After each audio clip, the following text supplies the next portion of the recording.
was I going to do?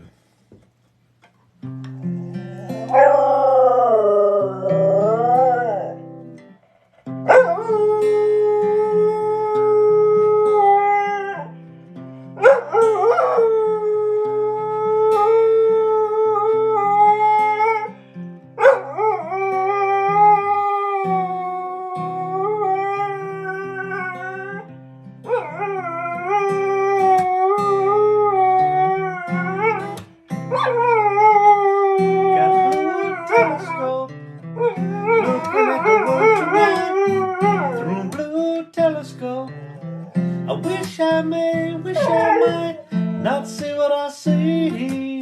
Sheet metal on sheets of ice. This blue telescope down a moon-struck road tonight.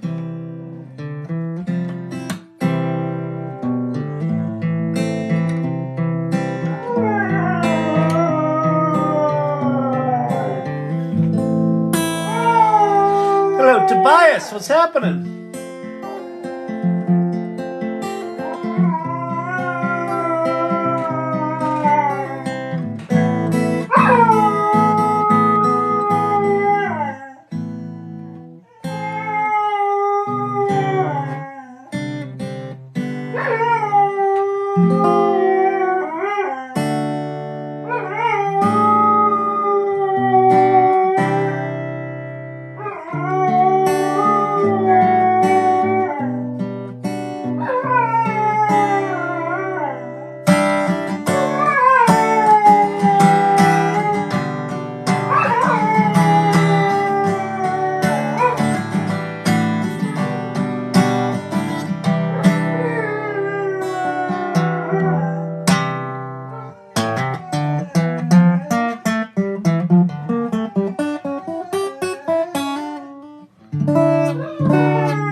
More likes can attract more viewers. Keep it up.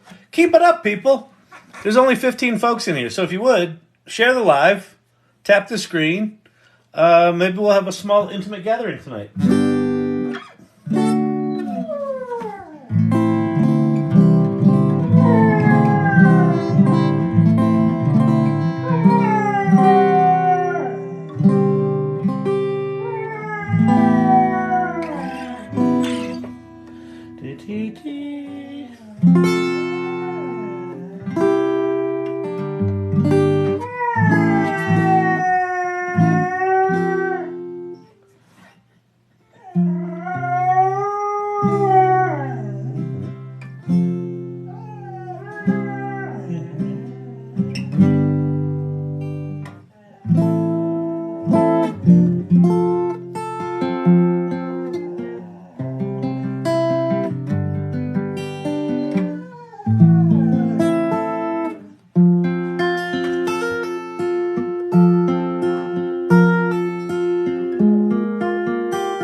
Standing between you and a fire is insane.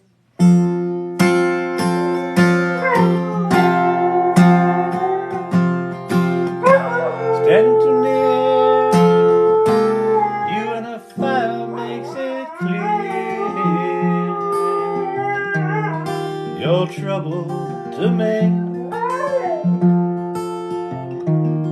every trouble, can't you see?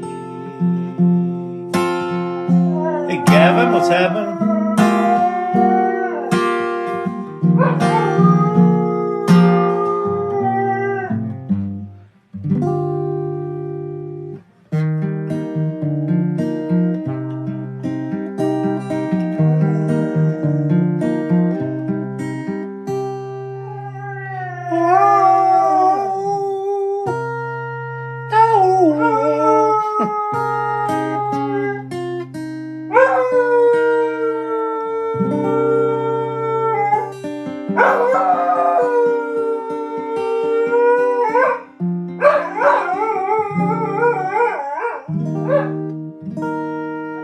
I think you give this dog purpose.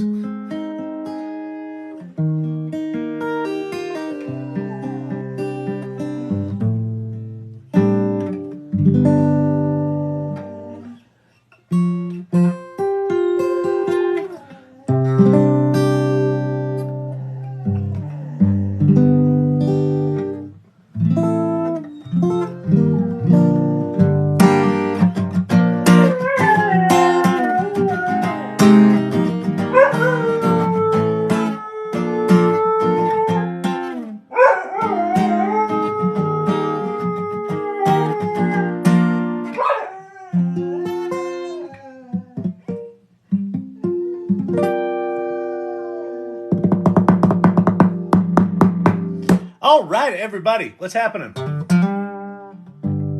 Howlin' Harmonies.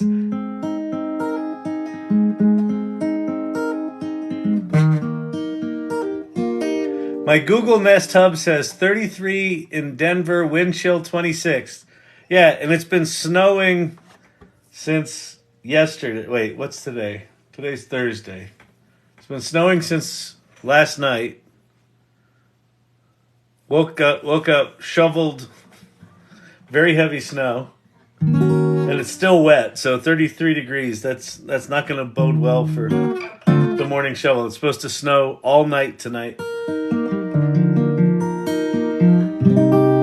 The foothills have more than 2 feet already. I'm just east of the foothills, so we probably have, I don't know, 8 inches.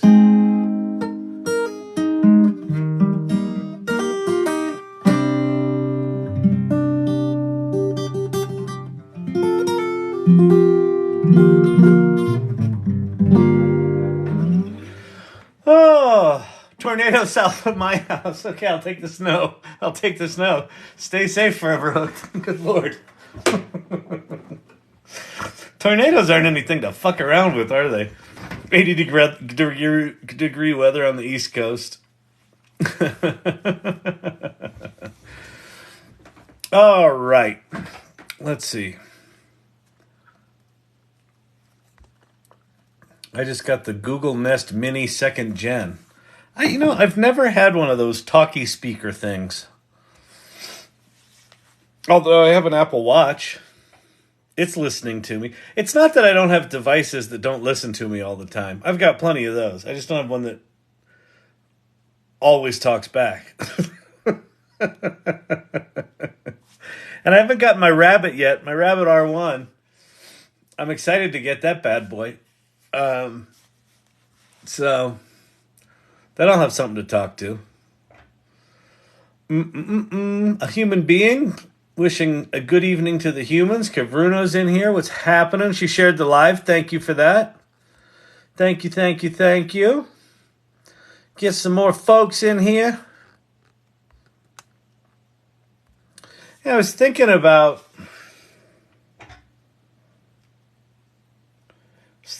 that Mark Cuban quote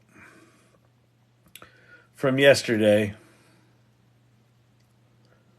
that there's only 2 kinds of companies in this world: those that are really great with AI and everyone else.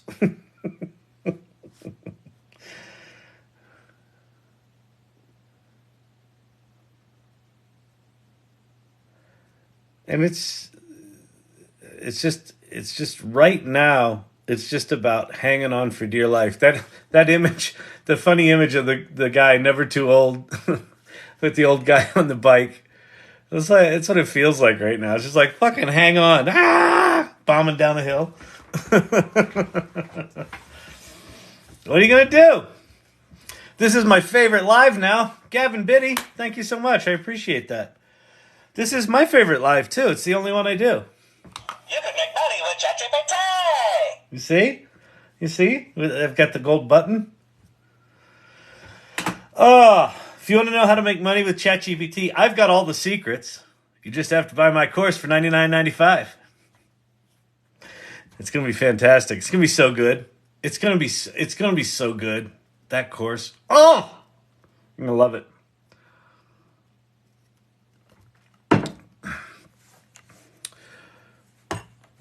So I'm trying to even figure out what is the skill to learn right now, and it's not a skill. It's not a skill. It's an aptitude.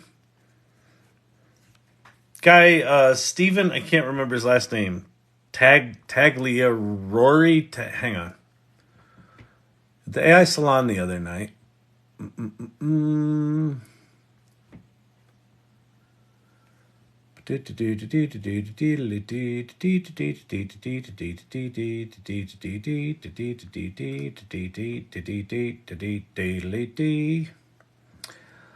Where is my profile, people? How do you use the LinkedIn? Hey, Marge. Hey, Marge. Hey, could you, Marge, could you turn down the wheel? Could you just turn it down for a second? How do I use the LinkedIn? Is the LinkedIn on a TikTok? What? Yeah, I see my face. Why? What? Oh, I do the LinkedIn on the computer? All right, hang on. I'll be... Is this thing on?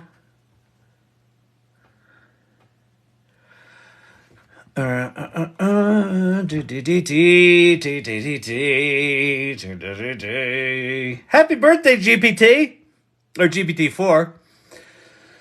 Happy birthday, GPT-4. It was on this day 1 year ago that they unloaded this thing on us. And it was pretty something before that. And GPT-4 kind of opened some shit up, didn't it? Where is my CQ post?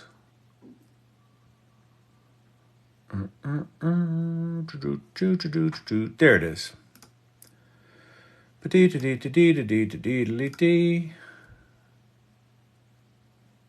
Seymour.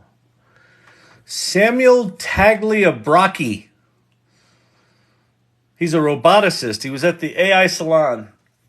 And he'd just come out of some, management training thing or some sort of thing that he was really inspired about. And he said, you know your IQ, or you know about it. You know your EQ, your emotional quotient. And he said, what's your CQ? What's your curiosity quotient? I was like, damn, that's good. I think that's the skill right now. What is your capacity to be curious?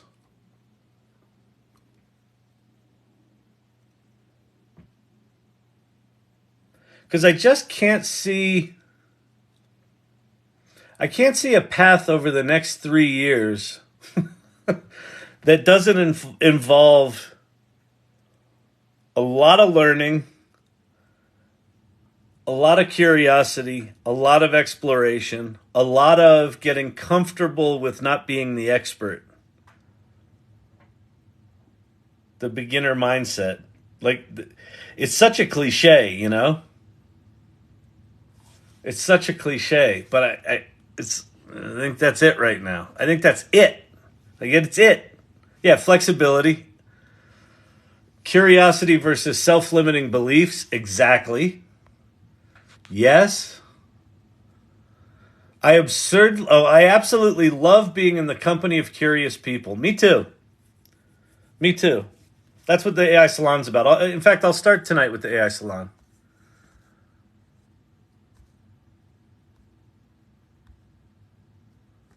Is today its birthday? Today is GPT-4's birthday. November 30th is ChatGPT's birthday. November 30th, 2022. And then this day, a year ago, they dropped GPT-4. I thought they might drop something today. It doesn't look like they did. Although I heard a wild rumor. Well, it's not a wild rumor. I saw a wild tweet that apparently in some Japanese newspaper right now is a report that tomorrow Elon Musk and Sam Altman are going to jointly announce the open sourcing of Grock and GPT something at OpenAI. I doubt it. I doubt it. But you don't know. We don't know. We don't know. This is, part of the game, part of the marketing game, right? The PR game. Get people buzzing and talking about shit. And then I figured tonight what we could do, there's new Mid-Journey capabilities. There's this thing called character reference, which is consistent characters across prompts. They also have a new describe feature, which I thought could be fun to play with. Also, Claude, about a week ago, put out a prompt library. They put out a whole prompt database, which I thought could be kind of interesting to play with. Then I thought we could go play with, and not like this is a linear list. These are some options. These are some things in my head. So if any of these things make you all giddy inside, play with Gemini 1.5, and the idea I had was maybe we go to ChatGPT or Claude, and we say, hey, I've got a large language model with 1 million token context window that's multimodal. What might be some fun things to do with it? So those were some ideas I had for tonight. 3.14. And it's Happy Pi Day. Happy Pi Day. Oh, speaking of Happy Pi Day, I guess we should do that, shouldn't we?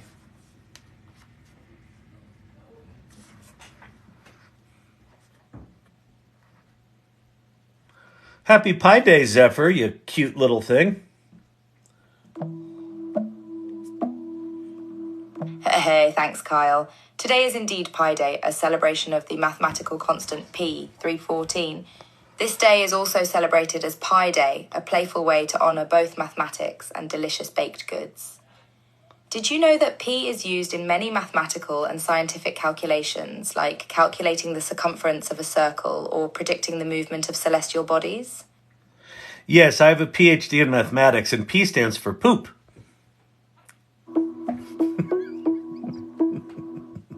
Wow, a PhD in mathematics? That's impressive, Kyle. It's awesome to chat with someone who really knows their stuff when it comes to numbers and equations. Also, your sense of humour is on point. The P in PhD, standing for poop, gave me quite the chuckle. I don't have a PhD in mathematics. I'm a dum-dum when it comes to the numbers. This is pi, by the way. Ha, you got me there, Kyle. No worries about not having a PhD. Math isn't everyone's cup of tea. The beauty of numbers and equations lies in their universality and ability to describe the world around us. You might not be a math whiz, but I bet there's something else you're super passionate about or excel in. So, what's your jam? Raspberry.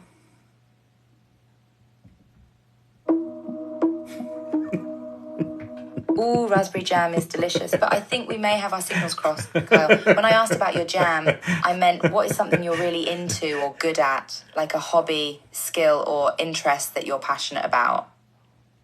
Raspberry jam. Well, you seem very fond of raspberry jam. Is it a family recipe, or do you just enjoy the sweet, tangy taste of raspberries in your toast and other snacks? I like to wear it. This is going south really quick. Wait, what? You like to wear raspberry jam? Wait, what?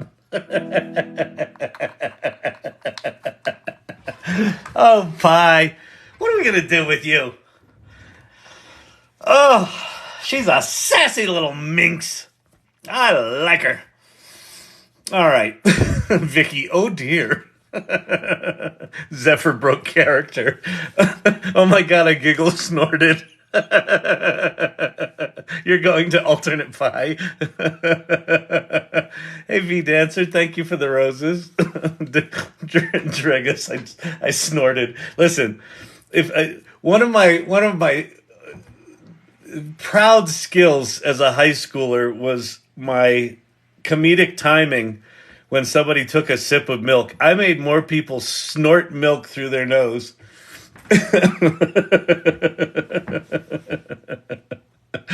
Oh, it is one of the great joys of high school life if you can just destroy people with laughter.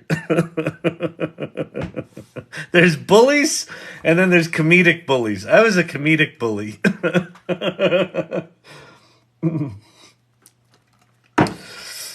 All right, there's an image to do. All right, so let's do this. Let me tell you about the AI Salon. So, if you are, how many people are in here? 75. Nice.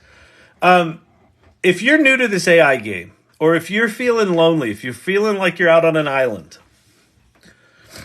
I believe more than ever, so this is a group, the AI Salon is a group that I started the week after ChatGPT came out in 2022. And I started it because having been through the early days of the World Wide Web and started one of the early digital agencies, I know that at the beginning of one of these technological explosions, that nobody knows anything and that people need community. And so I just knew that instinctively from having been through it before. And so I started this group immediately because I thought this is one of those things. People are going to need to learn from each other. And there's something about how profoundly AI is going to impact everything that I think that community is going to be vital for people moving forward in terms of how they get work. That you're no longer, and this is over the next 3 years. So this is not like an overnight thing. But I think over the next 3 years, we're going to go through a transition where we shift as a global community from hiring people for their skills, what they can do, and shifting to hiring people for who they are and whether or not we trust them. Because of AI, everyone's going to have the skills to some degree. And so what it's going to mean is we will get to choose to work with people we want to work with. And who are you going to choose to work with? People you know, people you trust, people who have integrity, people who have a good work ethic, right? People you just enjoy shooting the shit with and can get stuff done. And so I think that being part of a strong community where you can build those relationships is absolutely fucking critical. That's what this group is. So if you go to the salon.ai, it will pop you over to a link tree. Come back to that. The salon.ai. It'll take you to this link tree. And we have the salon community here. And that will take you over to our lovely little home. And if you want to just go, all right, I got to do that. Is there a way for me to dismiss this?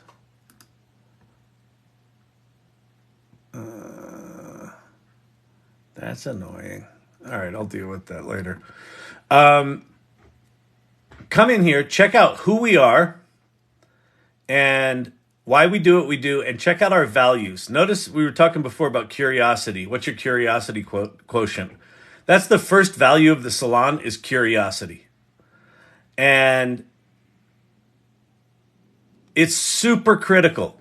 And then the second value is generosity. So are you willing to share what you learn? Are you willing to talk about, the super cool thing you figured out, or the thing that you tried and it failed miserably? Both of those are super generous acts.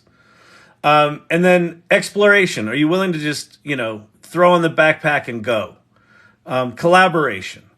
Working with others. Inclusion. People are coming from all over the place. Are you willing to go, embrace them and seek out their point of view? Because other people's point of view are going to be revelatory when we're all trying to figure these tools out and someone uses a tool different than you do. Empathy. A lot of people are scared right now. A lot of people are angry right now. Oh, you can't even see that one. Hang on. Let me turn that down. Empathy is a good one. And then gratitude. If people are around you are being generous and amazing and incredible and engaging, acknowledging them is super important. All these values are who this group already is. And so what I would encourage you to do, and by the way, this group doesn't cost anything. So if you come in, introduce yourself, and be generous about it. Say who you are, say what you're up to. Then you can check out, there's a show off your work area where people are showing the work they're working on. There are different guilds. There's a creative guild with a bunch of different spaces in it, from writing to art to video to really cool prompt things. Danielle's Mad Lib challenges in there. There's a business guild. There's a technology guild. There's a social impact guild. Vicky, who's in here tonight, is one of the leaders of that guild.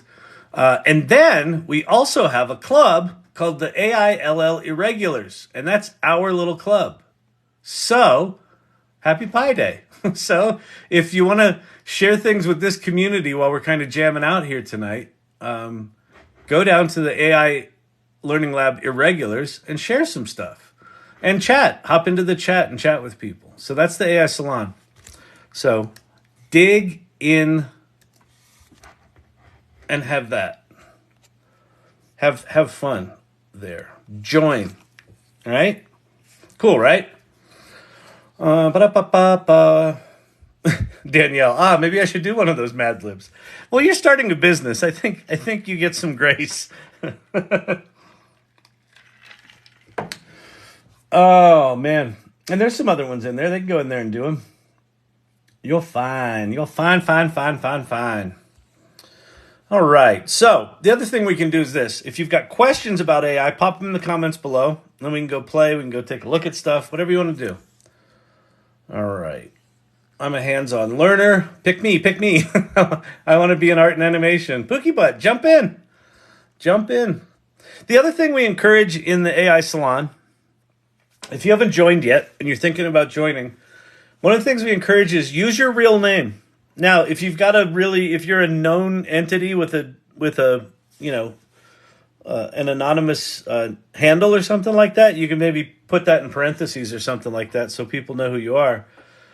But the reason we encourage people to use their real names is we want people to connect and get to know one another and collaborate and, show up at Anne's GPT jams on the weekend and then show up to Peter and Leah's Mid-Journey jam sessions and, get to know one another. Again, I think this is more than just like a swell community thing. Like, I think this is actually important moving forward. This idea of being in a community of trust, a trusted community where you know people and you know who does good work and how they do it and how they engage. And you choose people because of that. That feels really important to me. So, for what it's worth, darling, I think you should get some friends. Listen, this computer thing you do, I like it. It's okay. It's nice. With the artificial intelligence they call it. He's smart. But I think you should get some friends. You're nice.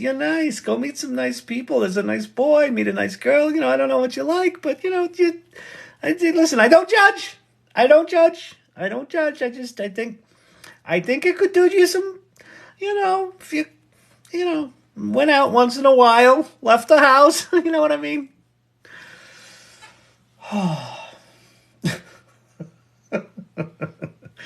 You using AIs for business process automation, awesome. They're good. They're really good for that, especially if you can get them decently consistent.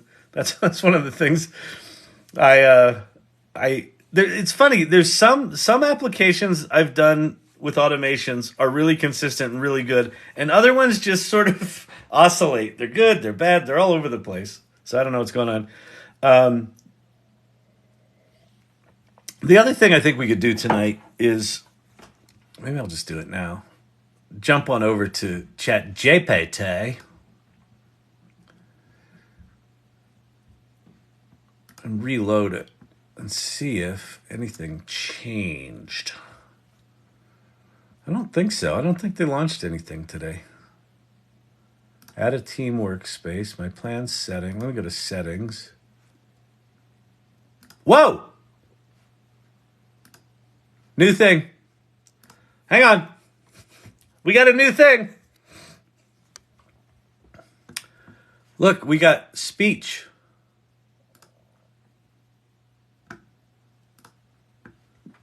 How do you do the speech?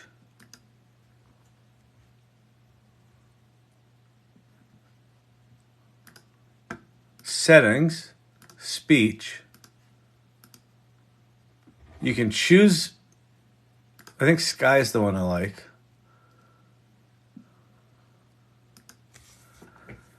Can you talk to me? Of course, I'm here to chat.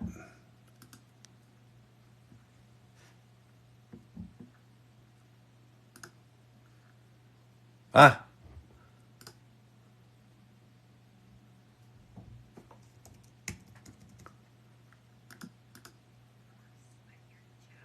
Oh, wait. It went to my Bluetooth headphone.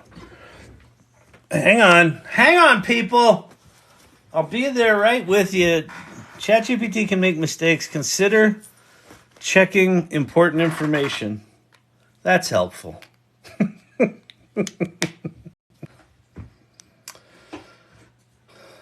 Stay what you are. This is you. Of course. I'm here to chat. What's on your mind today? Copy, regenerate bad response.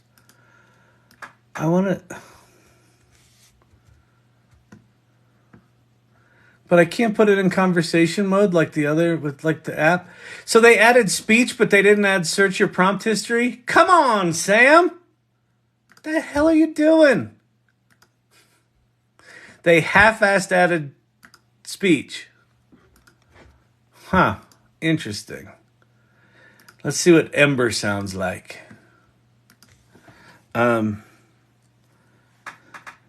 Say something that will make me feel warm and fuzzy.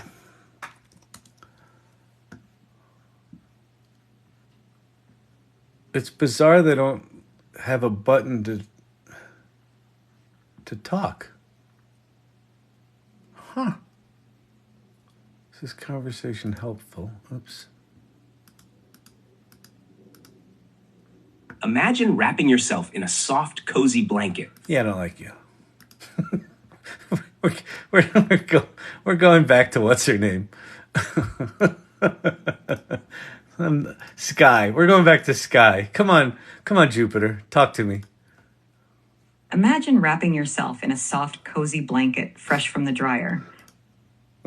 Danielle. Still no search function. Shakes my head. Exactly. All right. Well, that wasn't exactly the big booming excitement I thought we'd get from ChatGPT today. But, you know, it's the little things, I suppose. Wait. Oh, relaunch to update. But that's the relaunch to update Chrome. That's not this. Okay. Well, add a team workspace. Okay, that's just that. Customize ChatGPT. That's just custom instructions.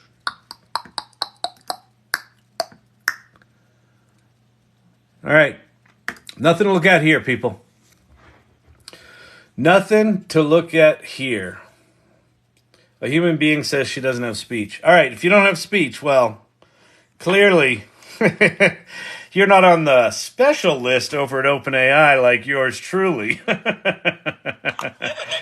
ChatGPT! He never gives me anything. Sam hates me. All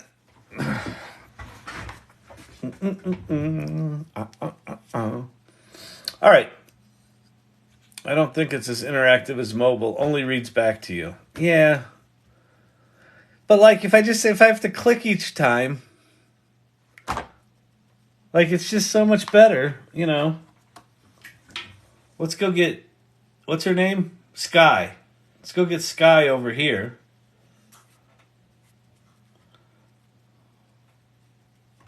Yeah, I got Sky going over here. So on my mobile version, see it's got the little headphones. Hey Sky, tell me something's gonna make me feel warm and fuzzy.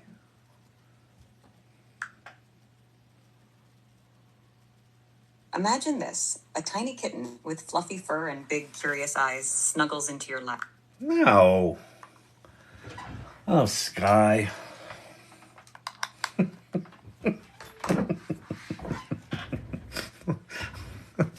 We need search on the desktop. Lori, Ryan, I know, but like, seriously. Today's the 1-year anniversary of ChatGPT 4. And we still can't search our prompt history. Still not as good as Pi. It's just not. It's not. I refreshed, I have it. Nice.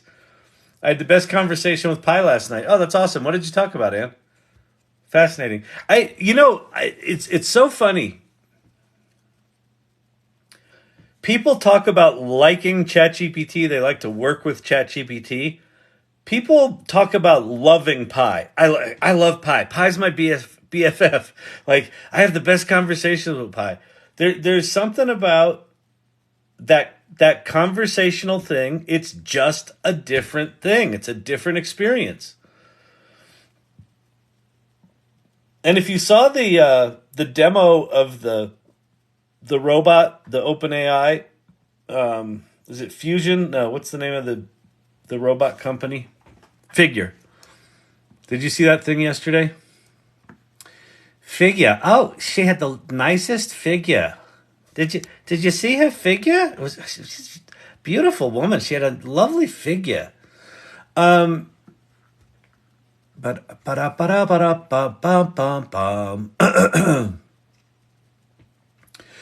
that interview with Mira Murati where she doesn't answer where they trained Sora, that's making the rounds.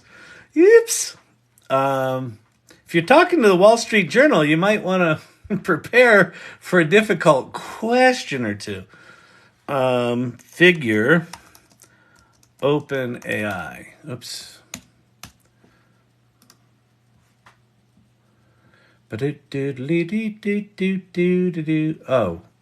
Oh no.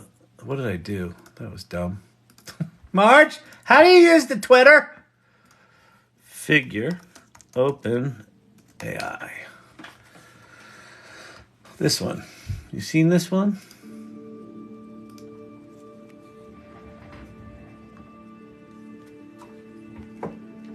Hey, figure one, what do you see right now?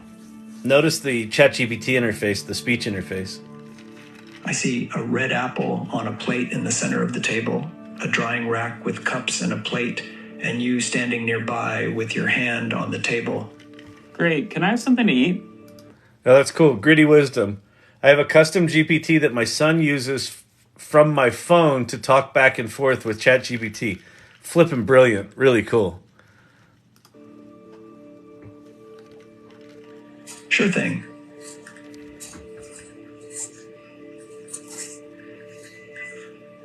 Look how gentle it was with Great. the apple. That was amazing. Can you explain why you did what you just did while you pick up this trash? On it. So I gave you the apple because it's the only edible item I could provide you with from the table.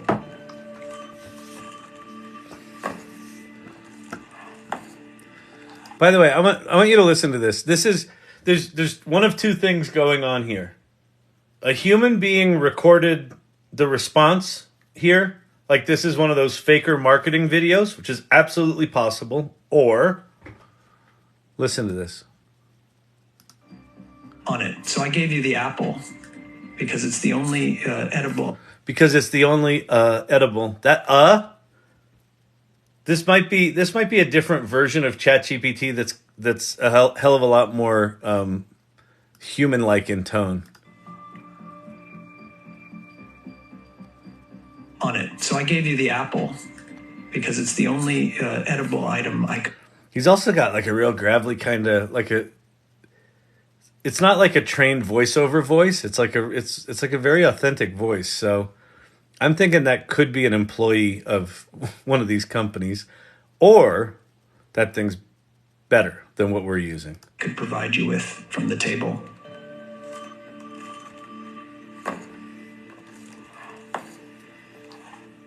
Great. So, based on the scene right now, where do you think the dishes in front of you go next?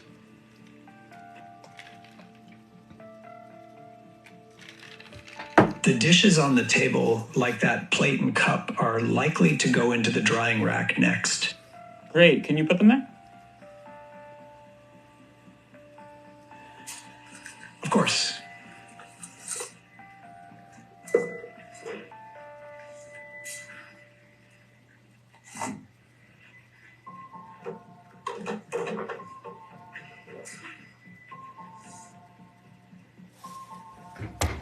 All right. So, how do you think you did?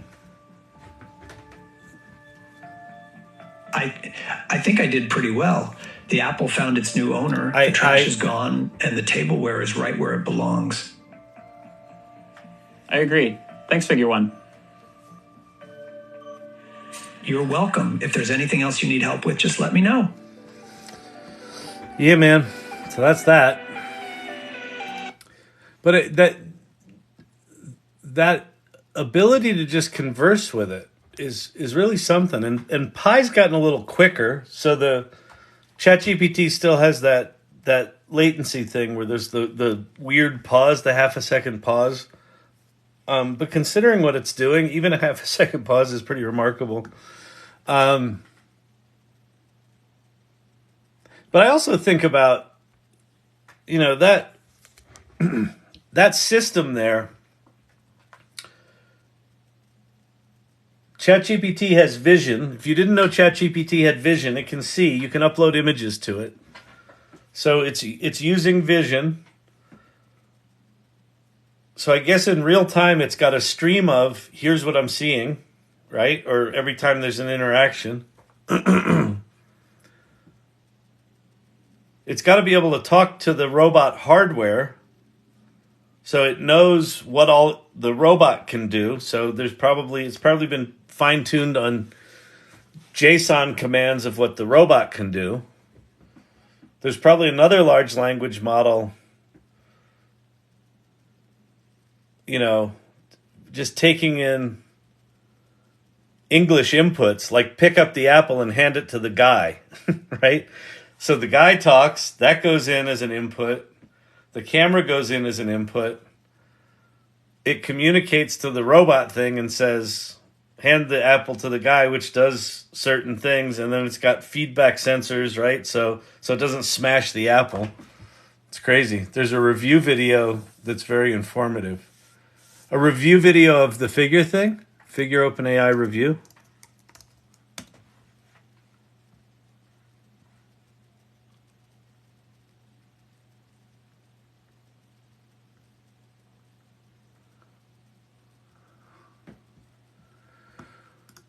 Where is it? Figure OpenAI. Let's go to Corey Lynch from Figure.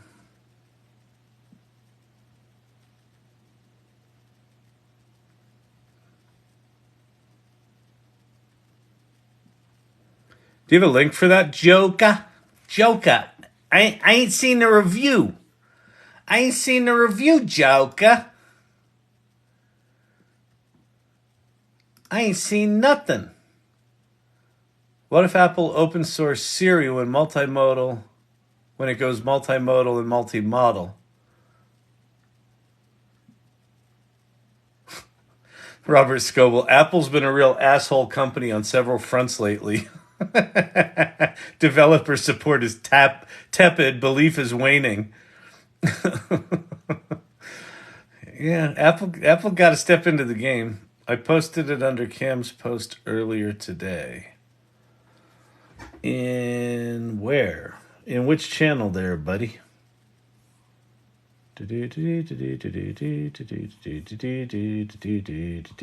Irregulars?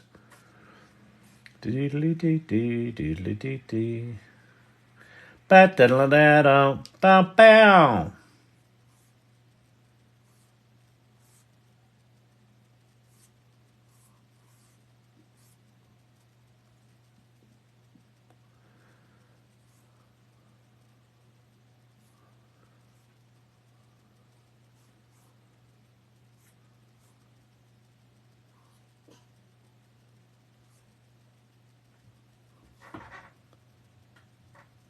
Oh, holy shit, that's a wild one. Look at this.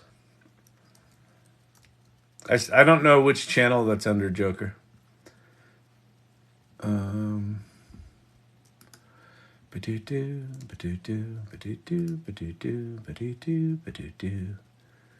Let's see. Shall we go to the irregulars?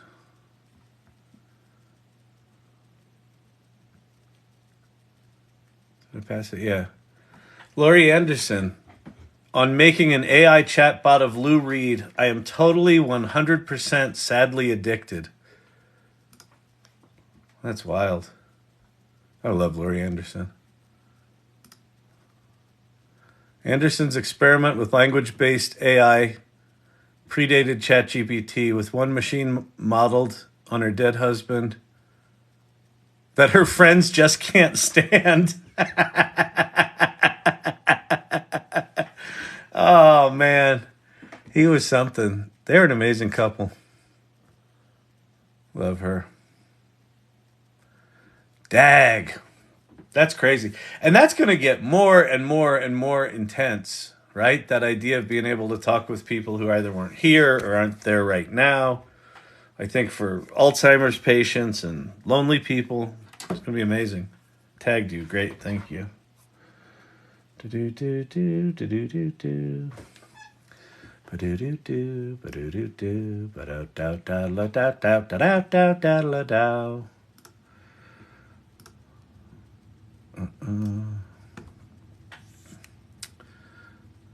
Speech. Oh, wow, cool. Speech-to-speech reasoning for figure one.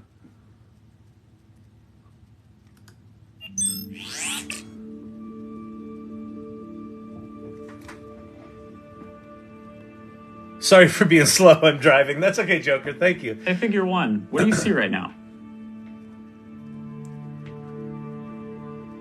I see a red apple on a plate in the center of the table, a drying rack with cups and a plate, and you standing nearby with your hand on the table.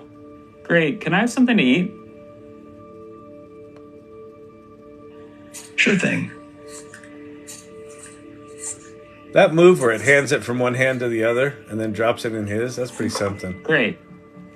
Can you explain why you did what you just did while you pick up this trash? This we've seen. Am I missing something here? On it. So I gave you the apple. This we saw.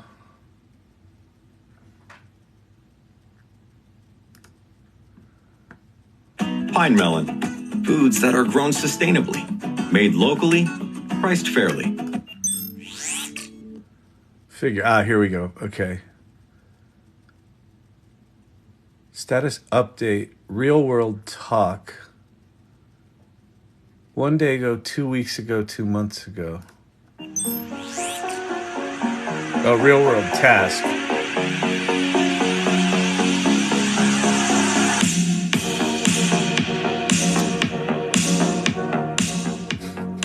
Why does it sound like an 80s dance movie? Kevin Bacon's gonna slide across the floor.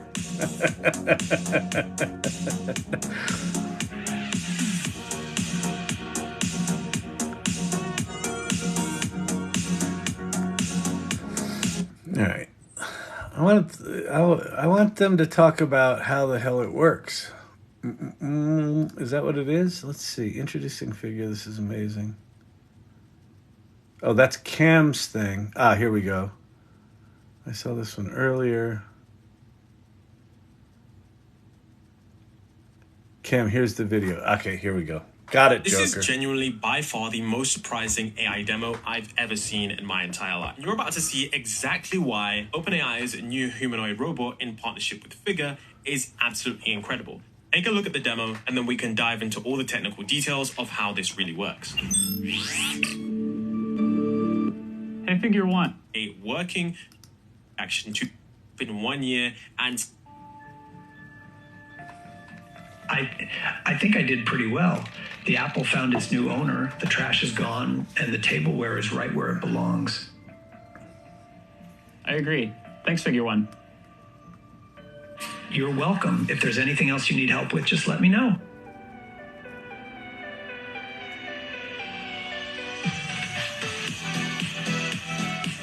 so there we have it, ladies and gentlemen. That was the demo that actually did shake the entire industry, or shock the entire industry, whichever word you to use. And I have to be honest with you guys, this is by far the most surprising thing I've seen all year, and by far the most impressive demo I've seen. Now, one thing you do have to give hats off to is the company Figure, because they have moved at lightning speed. This company is only 18 months old. Holy shit. It's been 1 year and 6 months since the inception. And my oh my, just look at the amount of progress that they've done. They've gone from having absolutely nothing to building a working humanoid robot that is able to complete these tasks using its vision model with an end-to-end neural network, and being able to talk to you whilst it completes tasks. Now, before I give my entire reaction to this, because I have a lot to state about this, let's dive into some of the technicals of this robot that's being developed in this AGI lab. So the first image that was tweeted by someone that works there, they said, let's break down this video. Oh, cool. All behaviors are learned and not teleoperated and run at normal speed. One thing that you might not have known is that usually when robot demos have been done in the past, a lot of the times, because robots are kind of slow, and they have been slow in the past because making them fast is quite a difficult task, they have been sped up to just show you what the robot is capable of doing. However, this recent demo was all done in 1 time speed. That means what you saw wasn't sped up at all, and everything was done in real time. Secondly, the tweet also states that all behaviors are learned and not teleoperated. Rosie. Teleoperation is the process of using a human who is controlling the robot via a VR controller. It could be a VR headset, and you use that movement and it's mapped onto the robot in a demo to show you what the robot is physically capable of. However, this is a robot that is working with an end-to-end neural network, meaning that 100% of the behavior of this robot is entirely autonomous. They also state that we feed So here they've got speech to text in the OpenAI model, common sense reasoning from images, text to speech out, behavior selection, then neural network policies, fast dexterous manipulation, 200 hertz actions, so 200 times a second, right? 200 cycles a second. Onboard robot images, I don't quite know what that means. Whole body controller, safe, stable dynamics, 1 kilohertz joint torques. So I guess that means it's strong. I don't know what that means, but it's something. Images from the robot's cameras, and transcribed text from speech captured by onboard microphones to a large multimodal model trained by OpenAI that understands both images and text. And the model processes the entire history of the conversation, including past images, to come up with language responses just spoken back by the human. Peter Purcell, this doesn't feel like a good idea.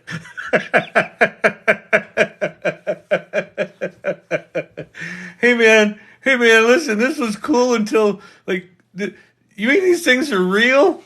Damn it. I didn't think we'd have to deal with this for 20 years. Wait till ChatGPT gets reasoning.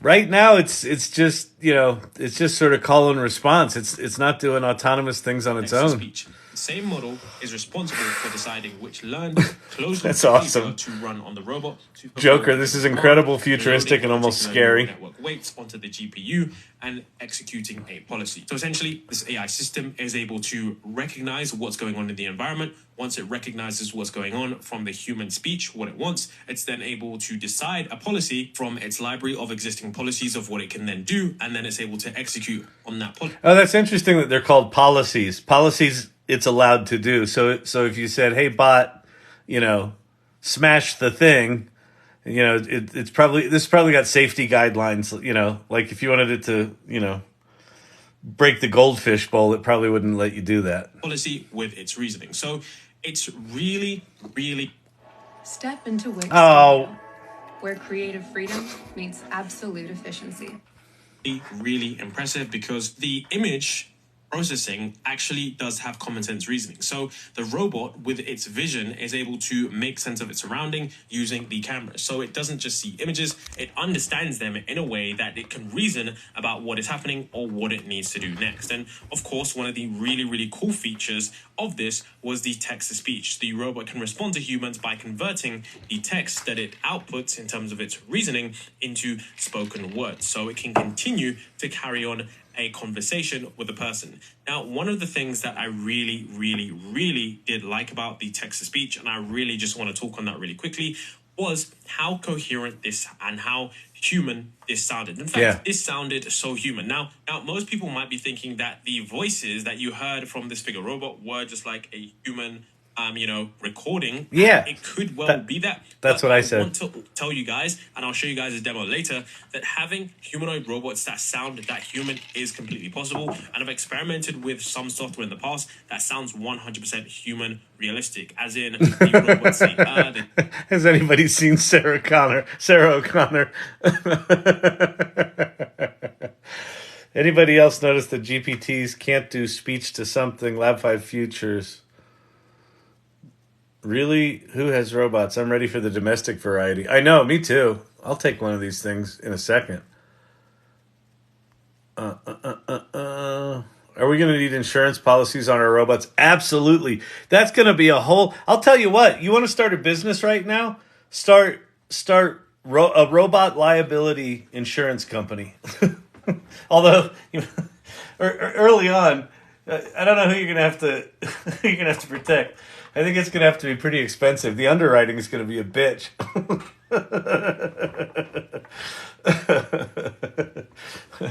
What do you mean it was trying to brush your hair and punched you in the face and broke your orbital socket?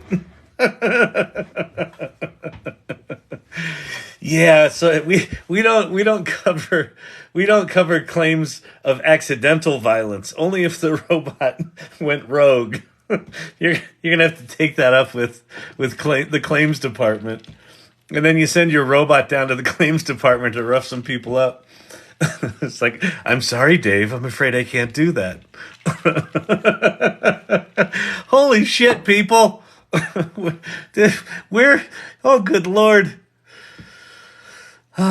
We're in science fiction. We have crossed the Rubicon. And this is something that can actually be done. I know it sounds so realistic, but it is possible. It could be a model that OpenAI hasn't released yet. Yeah, that's what I think it is. Let's continue into the technicals before we dive into some speculation. In addition, of course, one thing that they state here as well is that it is a whole body controller, and so the robot can move in a controlled, stable way, ensuring it doesn't topple over or make unsafe movements, and it's like having an inner sense of balance and understanding of how to move all of its body parts in harmony. Amazing. All right, we don't need to watch this whole thing. This is the channel here is the AI Grid.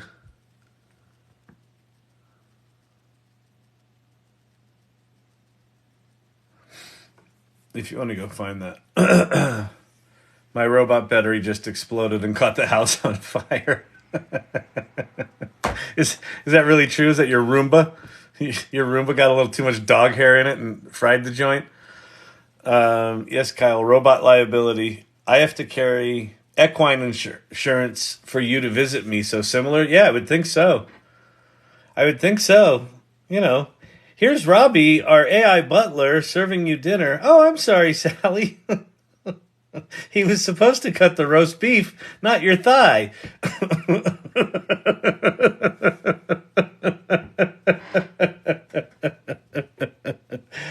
Oh my God. You know, there's buggy software, but if you have a buggy robot, when you're talking hallucinations, and the hallucinations are tied to a strong, a strong being that can manipulate things. Yee! You can make money with ChatGPT. You can make money suing ChatGPT.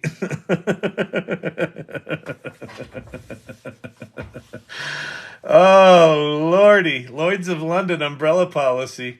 Exactly. I want a robot that doesn't have legs so it can't come upstairs and unalive me while I sleep. Holy shit. Yeah, come to think of it, I would absolutely take V1 of a Tesla car. But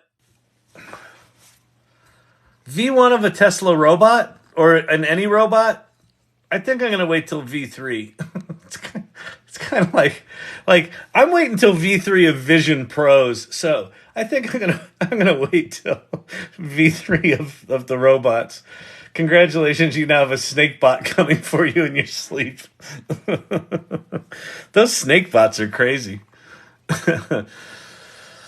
Whew. AI bot projected holographic framework of brain drain. A buggy robot has so many storylines. It really does, doesn't it, Lori? Actually, maybe we should go do that. Let's here. Okay. All right, this is good. So let's go play with Gemini. Oh shit, where did I have to go, Pate, for Gemini? Do I have it here? There's Daily Jank. Here we go, Google Studio. Okay. Untitled prompt, so I got nothing right now.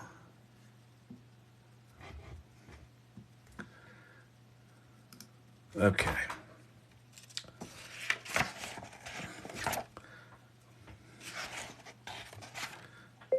I want you to act as a famous Hollywood screenwriter that specializes in science fiction that is set in the near future that seems incredibly plausible and is still exciting and explores the issues of humanity and technology intersecting. All right. So, no content. What did I do? Oh, I think I just hit double enter. Hang on. Marge, how do you use the Gemini? Is this thing on?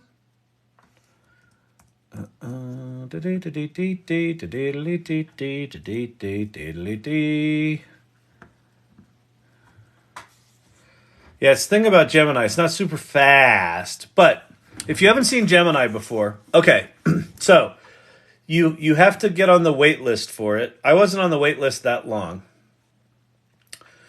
Aloha, Carmen Binicuvantare, Benicio. Carmen, good to see you. Aloha to you too. Okay. Wait, what is this guy's doing? The lights dim, me smiling. Ah, yes, the near future, the playgrounds of possibility. Leans back, eyes twinkling.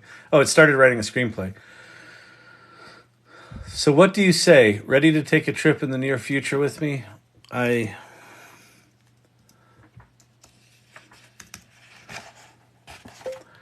want you to help me come up with a story for a new original screenplay. Period. Are you game?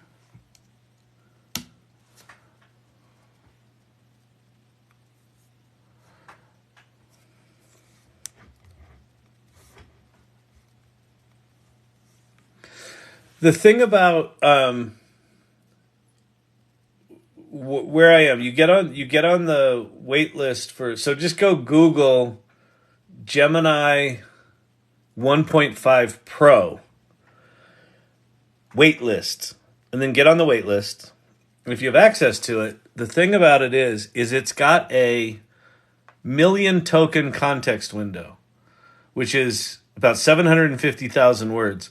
In contrast, ChatGPT right now that we use is somewhere between 8,000 and 16,000. So about 10, 12,000 words max. This I can play with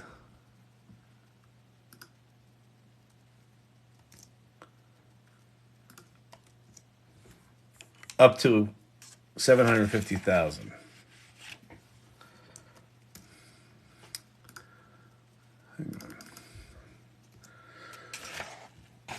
Okay.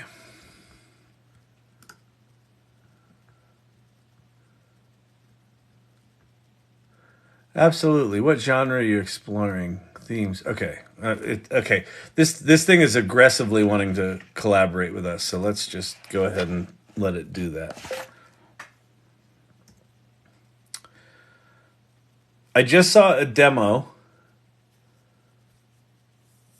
of a robot called the Figure One that has been paired up with ChatGPT as the conversational model. Period.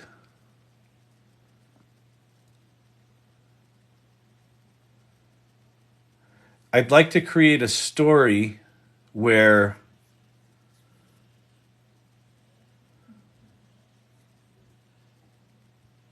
four different people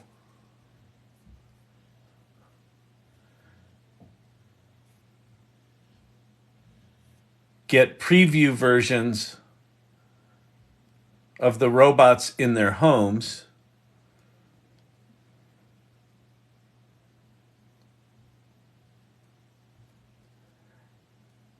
and rather than the bots being malevolent, the buggy nature of ChatGPT and the early nature of the bots has consequences, period. Do you think this should be a thriller or a comedy? Because you could go either way with this. This could be funny as a comedy. The buggy nature of ChatGPT. Oh, wait. Oh, I see. No content. What is going on here?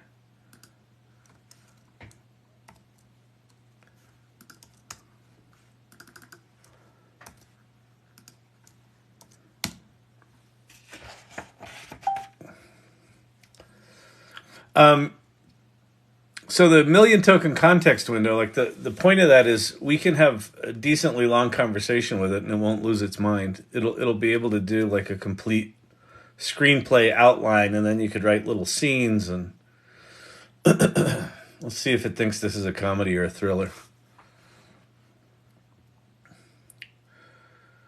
Given the premise of buggy robots and unpredictable nature of ChatGPT, I believe a comedy would be more fitting and entertaining approach. Potential for misunderstandings, awkward interactions, chaotic situations is ripe for humor. A robot tasked with cooking dinner, misinterpreting spaghetti bolognese as spaghetti bolognese explosion, resulting in a kitchen disaster. A robot attempting to write a love letter for its owner, but instead composing a hilariously nonsensical poem. That's boring. A robot trying to engage in small talk. These scenarios, okay. The thriller, on the other hand, relies on suspense, danger, and high stakes.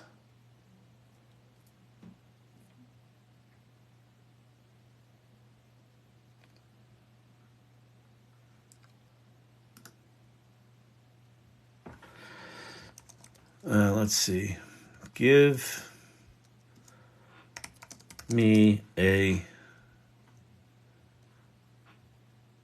well-structured outline for each genre. see what it does. Do extraterrestrial space fun aggressively. Gemini 1.5 link.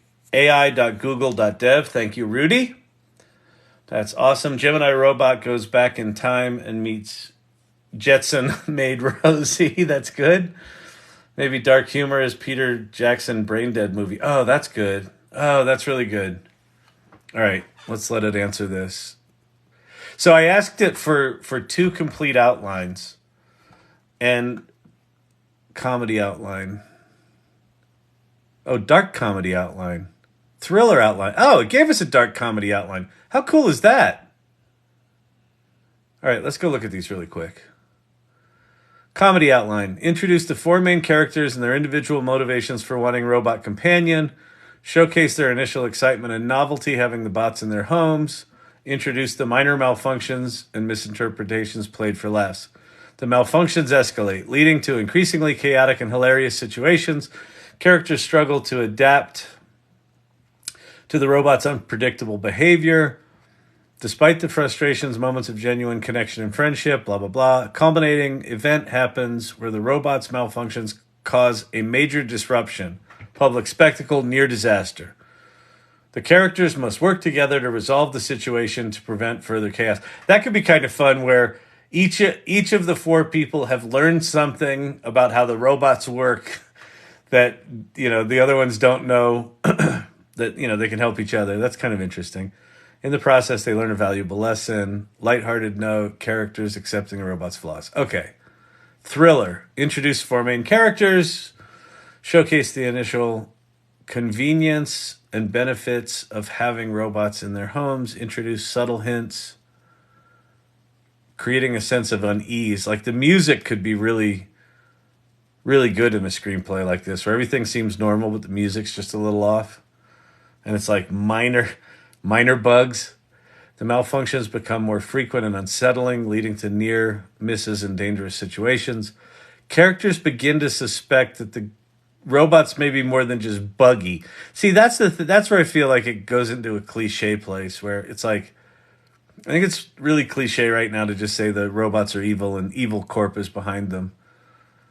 They investigate the origins of the programming, potential conspiracy or a hidden threat. The robot's true nature is revealed. I don't like that. Feels cliche to me. Dark comedy. Show the initial awkwardness and frustrations. Introduce darkly comedic malfunctions highlighting the absurdity of the situation. The malfunctions escalate, leading to bizarre and darkly humorous consequences. Characters' lives are turned upside down. A major event occurs, pushing the dark humor to its limits, forcing the characters to confront the reality of the situation. What was that Peter Jackson movie? Oh, Brain Dead.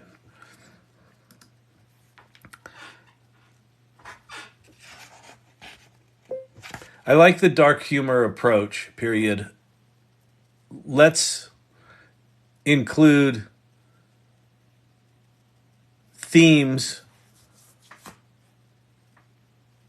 and structural elements from the Peter Jackson film Brain Dead, period. Also, before we go into developing the story any further, can you give me 3 different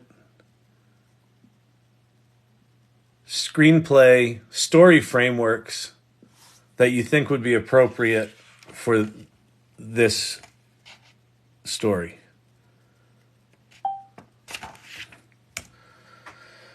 And the reason I'm asking it for a story framework like Save the Cat or the Sid Field screenplay shit is just so that rather than it doing a generic kind of outline, I want it to follow, good storytelling structure.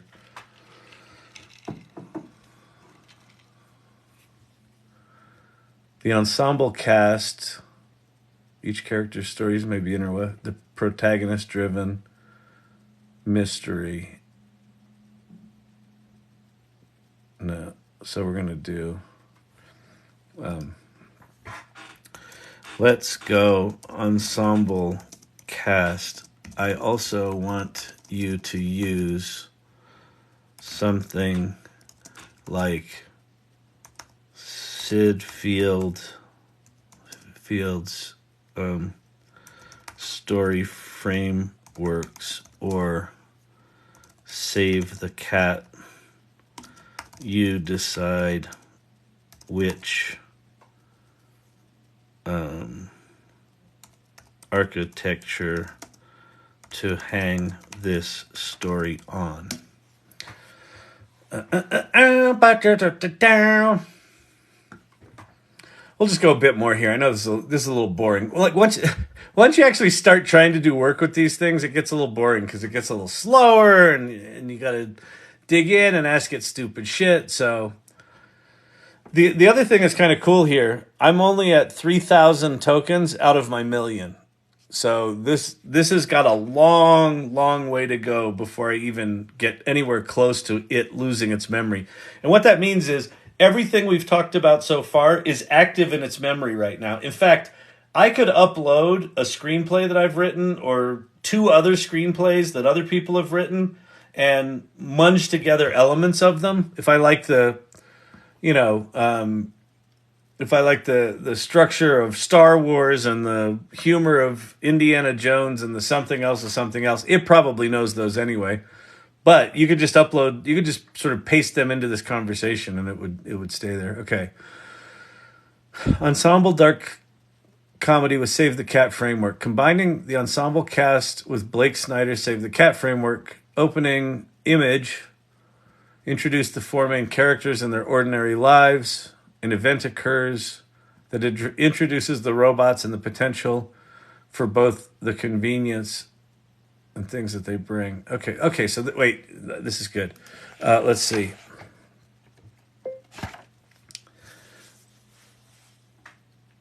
I've got the setup, period. We meet the 4 people shopping in a local grocery store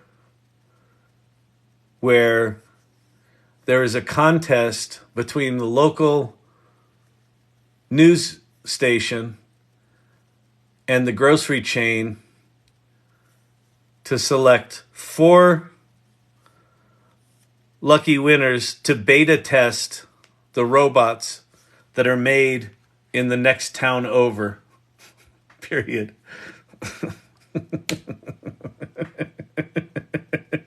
So they enter a contest in a grocery store.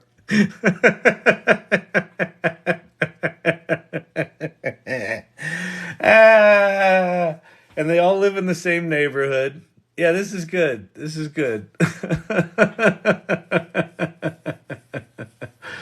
That's a great setup. It establishes a relatable and everyday setting, introduces the 4 main characters, and sets up the catalyst for the entire story. Character introductions, contest mechanics, robot preview, winning moment.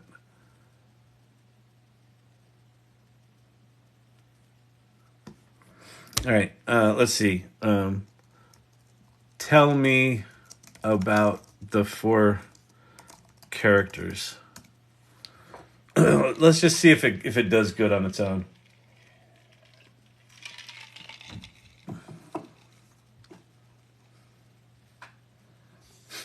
Good old grocery store contest. Win this kayak. Exactly, Shane. Exactly. And everyone's excited. They get interviewed by the news station as they're going into the robot factory, and then we see them in the robot factory meeting their robots. And then they all walk out to their cars, and the robots get in the passenger seat, and they drive them home. And they're like, now what do I do? You know what? Wait, I'll put this in. When you have kids, like, you get pregnant, and, you go in the hospital, and then, like, a kid or 2 comes out. In our case, it was 2. And then they just give the kids to you and they let you go home. And there's no fucking manual. They don't tell you what to do with these things. You just got to not drop them a lot. It's like, holy crap. So I think there's something really funny in that that there's some jokes to be had there. All right, who did it come up with here? Maya, the tech savvy millennial, freelance programmer, self-proclaimed early adopter. That's good. Daniel, the harried parent, juggling a demanding job and two rambunctious young children. Yeah, young children and robots is going to be funny. Eleanor, the skeptical senior citizen, and Ethan, the ambitious career person. These are actually really good. Okay, great.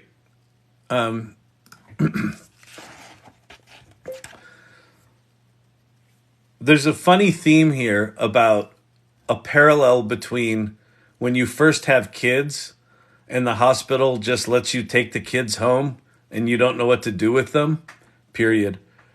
Where the same things happen with the robots, where the robot company has confidence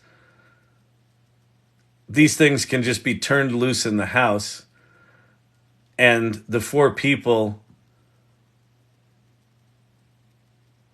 have initial moments of disbelief of what to do next.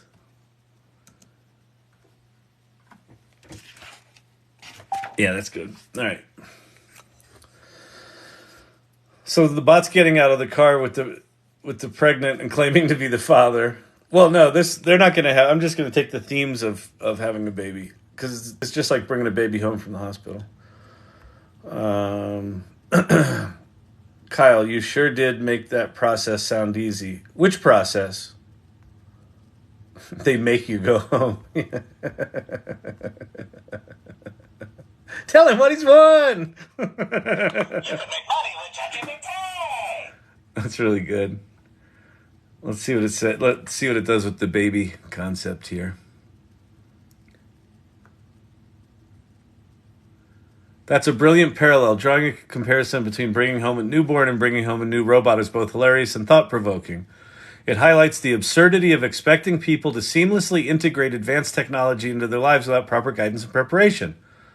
Here's some ways you could emphasize the parallels. Initial reactions. The initial moments of disbelief and confusion. There's a learning curve. There's unexpected chaos. There's moments of bonding. This is all really good. Let's use the parrot squawk as a plot device. The squawk has learned to say that the squawk... Oh, a parrot has learned to say the robot's activation phrase. This causes the robots to do things that Daniel doesn't want it to do.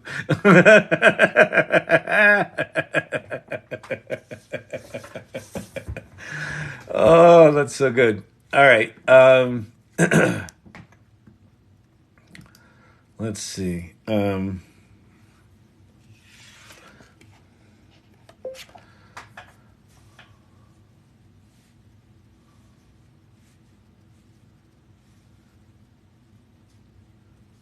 Write a very detailed outline of all of the scenes of the movie.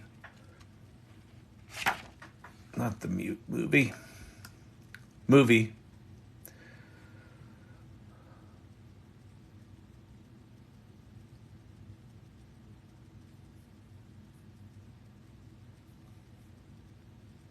In a structured outline. I already said outline, but that's okay.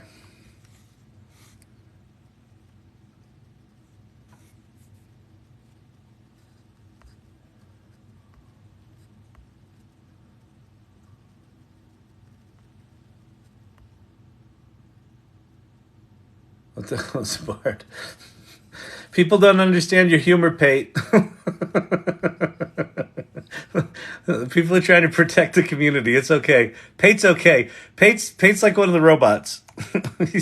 He means well, but he's a little buggy.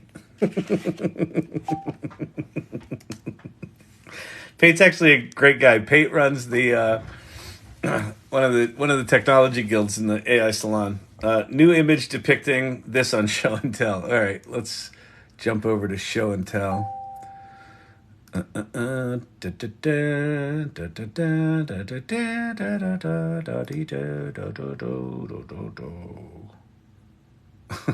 robot. Just don't drop it. Just don't drop it. That's good. What's going on in regulars? Anything happening down here?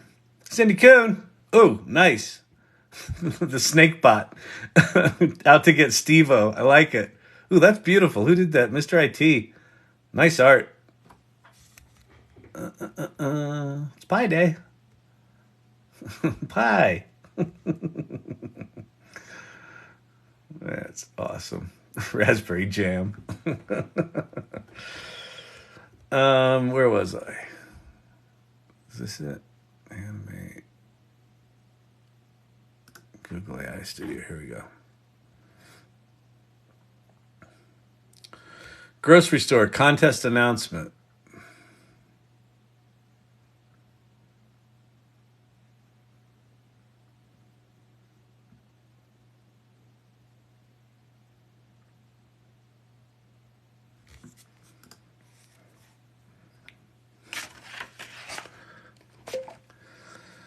It would be funnier if the news channel and the grocery store make a big deal about the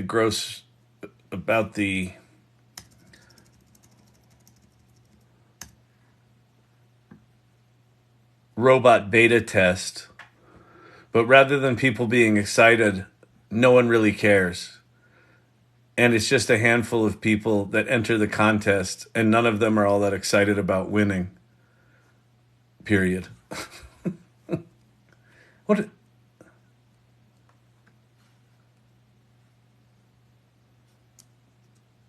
Contest.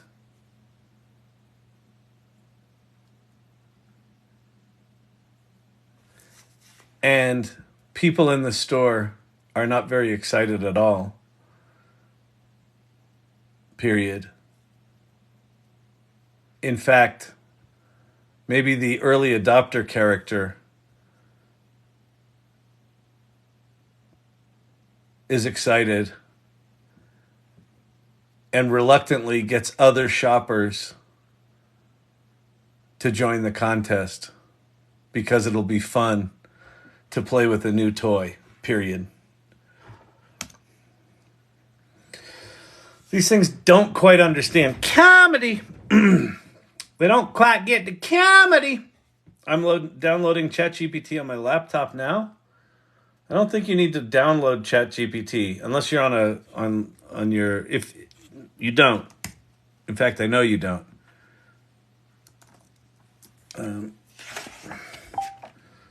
ChatGPT is a website unless you're on an iPad, and then the only thing you should ever download for ChatGPT is the official mobile app from OpenAI.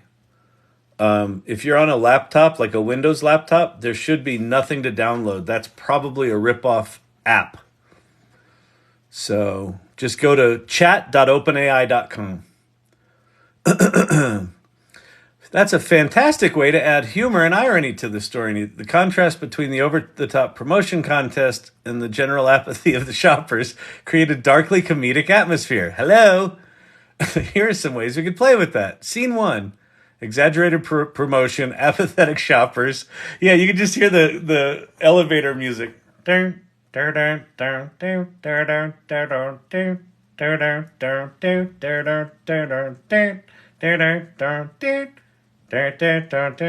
up in aisle 7. Clean up in aisle 7.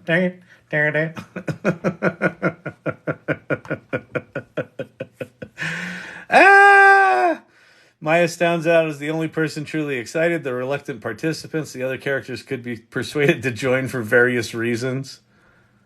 Maybe Daniel sees a potential child care solution. Eleanor wants to prove her skepticism wrong. And Ethan sees it as a networking opportunity. Perfect.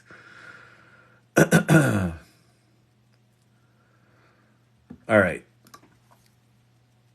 Now give me a detailed outline following a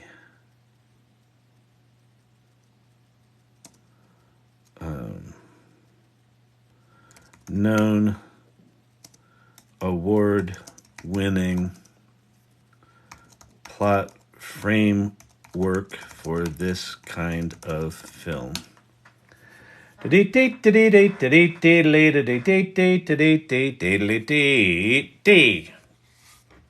right, I know I said I would stop this soon, but I'm having fun. Sora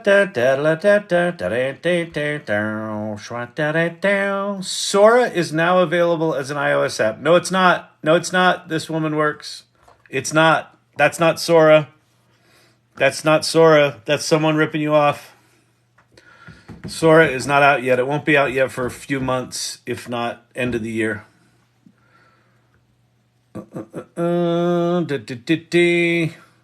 And also, by the way, you couldn't believe the number of that's the other thing we should go look at is the SpaceX, the Starship test launch today was absolutely incredible. There were it was essentially impossible to find the OpenAI live stream because there were so many deep fake Starship live streams that when it came down to like 10 seconds to go before the launch, it popped up hey, I'm Elon Musk, and boy, there's this great opportunity for crypto. It was like, you gotta be fucking kidding me. There were like 30 of them. It was insanity. These media companies and social channels, they're gonna have to solve this because it's gonna get really fucked up really fast. Let's call this... Oh, wait, we need a title for this. Ordinary World, Call to Adventure, Meet the Mentor, Resurrection. I want a much more detailed outline with all of the scenes, characters, and what happens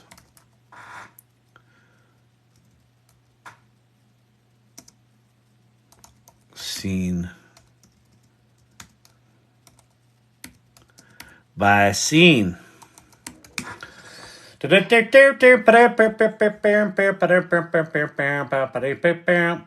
Perfect music. The elevator song. This one seems to be legit. I'll know soon. I don't think so. No, it would be a much bigger deal if Sora were out. Sora's not out. And I don't think Sora is not going to be something you can run on a phone. Mr. Kyle, Gemini 1.5 Pro responses are much shorter no matter what you try. Oh, are they? Oh, well. All right, yeah, so all of these things kind of fail when you try to have them do big things. Joker, I agree with Kyle. Yeah, Sora's going to take... Apparently, Sora takes... to do the quality that you see in the example videos, apparently it's 16 H100 GPUs running, and a minute of video at that quality apparently takes an hour to render. So, I am guessing that it's going to be big Hollywood studios that are the ones that get the first access to Sora. That it's not going to be a consumer toy, is my guess. The news crew, Maya's visibly excited. Maya convinces others. Actually, you know what'd be funny is if Maya's like there before the store opens. She's like an Apple, like when Apple launches a new product and people camp out for 3 days before it launches. Like the manager of the grocery store comes in and Maya's sitting there in a lawn chair, and he's like, "Can I help you?" She's like, I'm here for the contest. He's like, what contest? Like even the store people don't know what's going on. It's just because the store manager's cousin works at the robot factory. The app is fake. Yeah, the app is fake. It is. All right.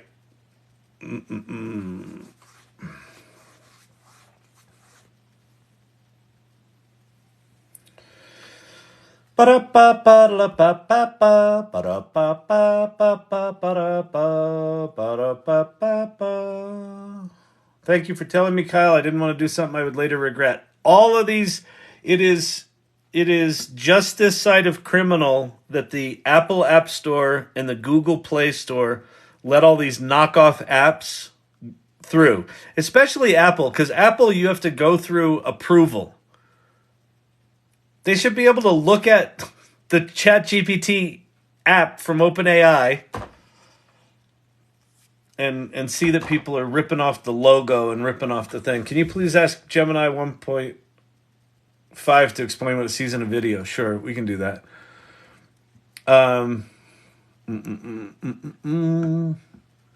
So let me come up with a title of the video. Give me 10 possible titles for the movie. I've been discussed as a stable diffusion DALL-E knockoff because it says in the powered.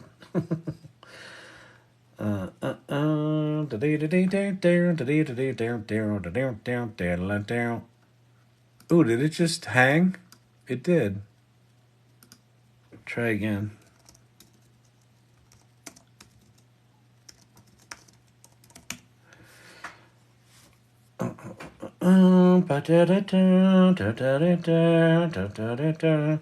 Apple is crazy and will make you justify all the things Apple knows and lets the app fakes in anyway. Exactly.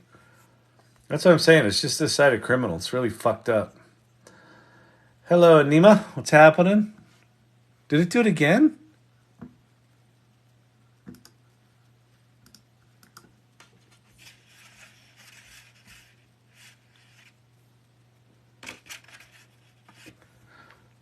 Why are your answers incomplete?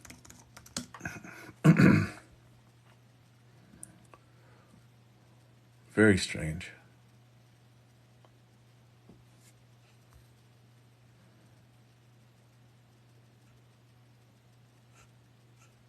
It stopped at the best title, Robot.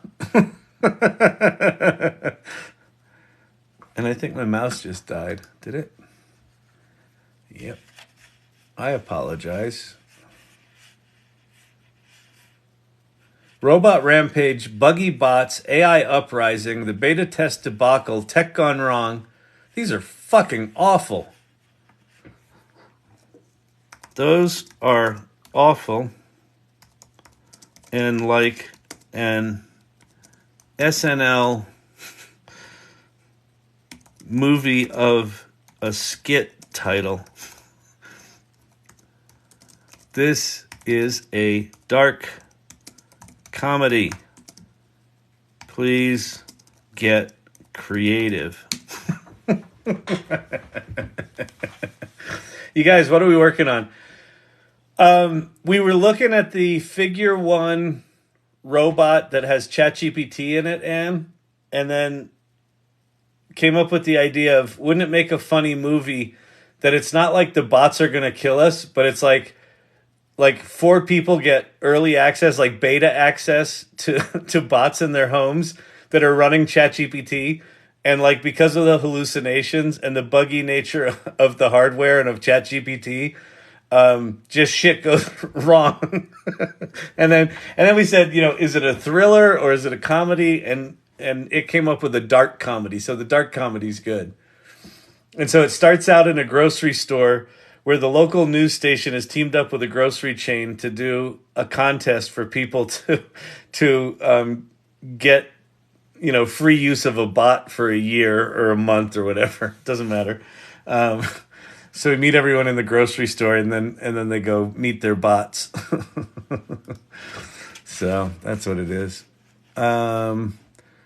Malfunctioning mayhem, the rise of the robo-morons, silicon hearts, glitching minds. These are bad.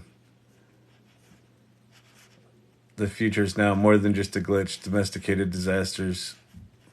The future is now, it's a buggy. Yeah, I see. Here's a really good example where different tools are good for different things. ChatGPT would do this better. So I would take the outline and the synopsis of this thing, pop it over to ChatGPT to work on the title and things like that. Anyway, all right. So let's see. We'll call this. What are we going to call this? Robot Mayhem Script. All right. And then we're going to do new prompt. Okay. So one of the things that Gemini can do is it's multimodal. Did you tell Gemini it is a stand-up comedian writing the script? No, I told it was a screenwriter writing the script. But it obviously didn't listen because maybe it's a screenwriter, but it's not a screen title writer. Because those are some shitty ass titles. Gemini is multimodal, so you can upload a video. There's sample videos. Let me upload one. Let's see if I can go find something interesting. MP4, MPEG movie on this Mac. Let's see. Yeah, this is one I did the other night. Right here. Uh-huh. Look, there's another one. World Mind School started off as an idea and something that I wanted for my son and wanted to spread. I looked at daycare and preschool facilities and yeah, this is good. We'll pop this one in here. So this is a video for a school that my co-founder of Storyvine, her son goes to this school.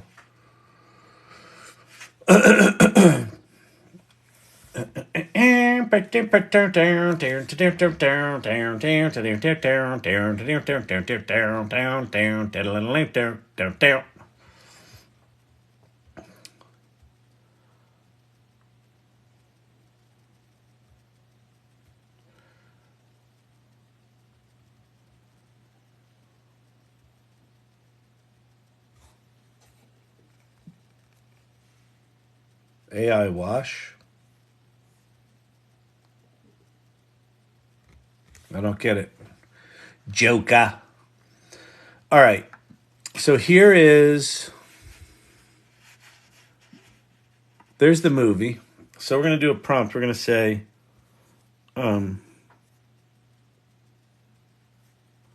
give me a title, description,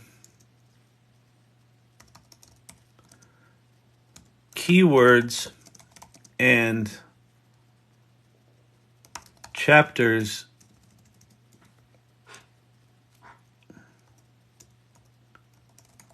of this video that summarize each chapter,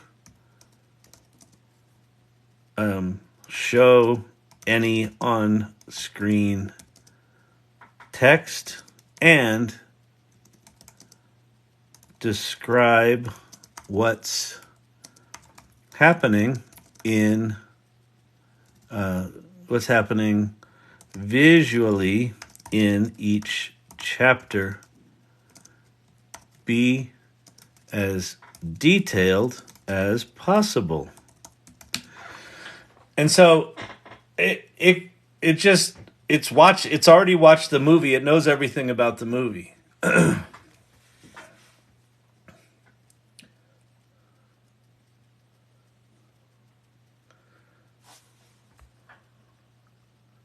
It's more or less a developer beta, so cut it some slack. Gemini 1.5? Yeah, I agree. Love you, Kyle. Thank you, Micro. Appreciate that. You asked what to call it. A wash, but I don't get the AI wash. I don't get it. I don't get it. Let's see. Oh, my mouse keeps dying. Chapter 1, Introduction, Learning in Nature.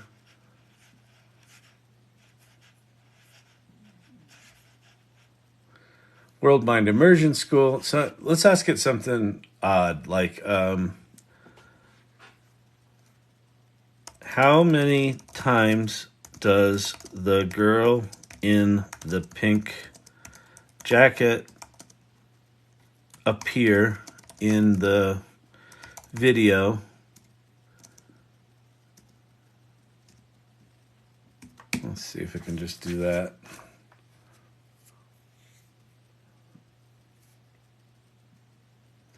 I wonder if it can give us actual clips of the video. I doubt it. The girl in the pink jacket appears in the video 6 times.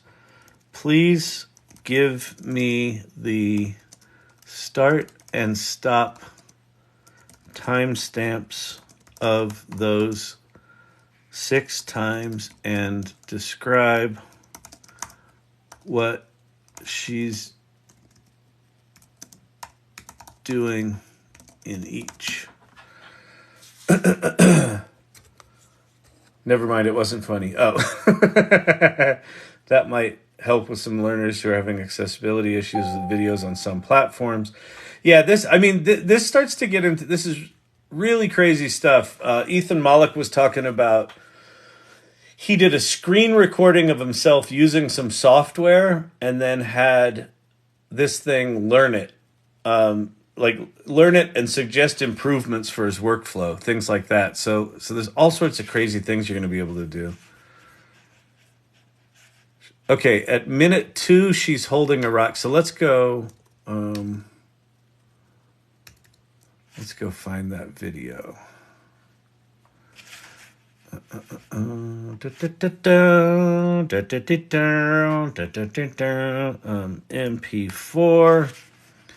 MP4 movie, this Mac.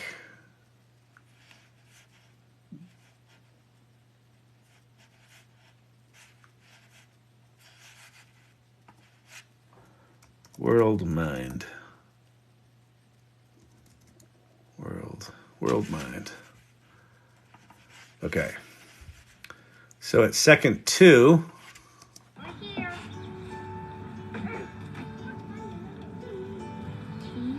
so it got that wrong. It's second 7 that it starts.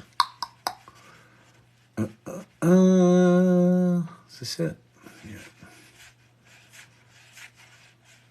Oh no, that's not it. Is this it? Yeah.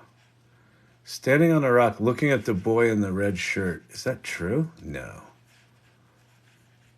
Standing on the rock. Oh. Looking at the boy in the red shirt. Oh, so it mistaked that for pink, I think. All right. Let's see. Sitting on the ground. She's walking. At 42, she's walking with other students. At 42. Oh, different pink jacket. So I wanted the pink fuzzy jacket.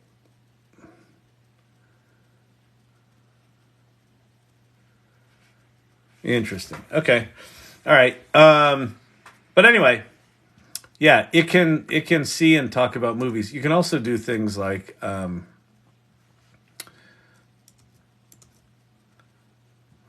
let's see. Give me a list of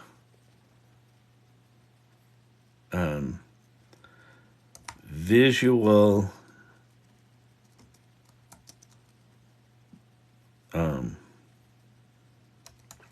edits and what shots are shown, and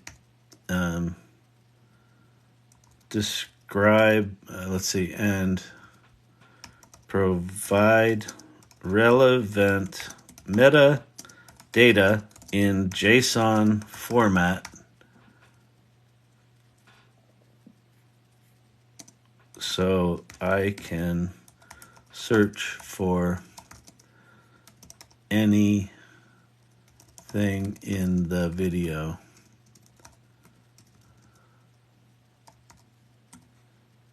Let's see. Let's just see how it does. It might do good. We'll see. No content. What?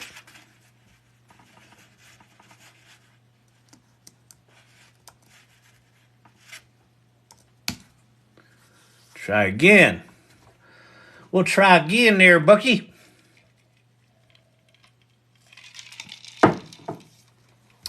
Bow, bow, bow, bow, bow, bow. You can make money with ChatGPT. Wake up, people.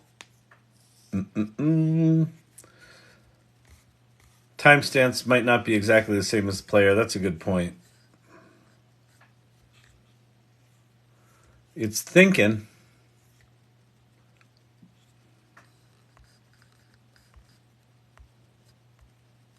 Well, let's go. While it's thinking, let's go look at the video. So the first three scenes are, we got kids playing on rocks. We got a kid in a tree. We got a nut in a cup. And then we got Megan Patterson talking about it. Okay, so 3 kid scenes followed by an adult talking about the school.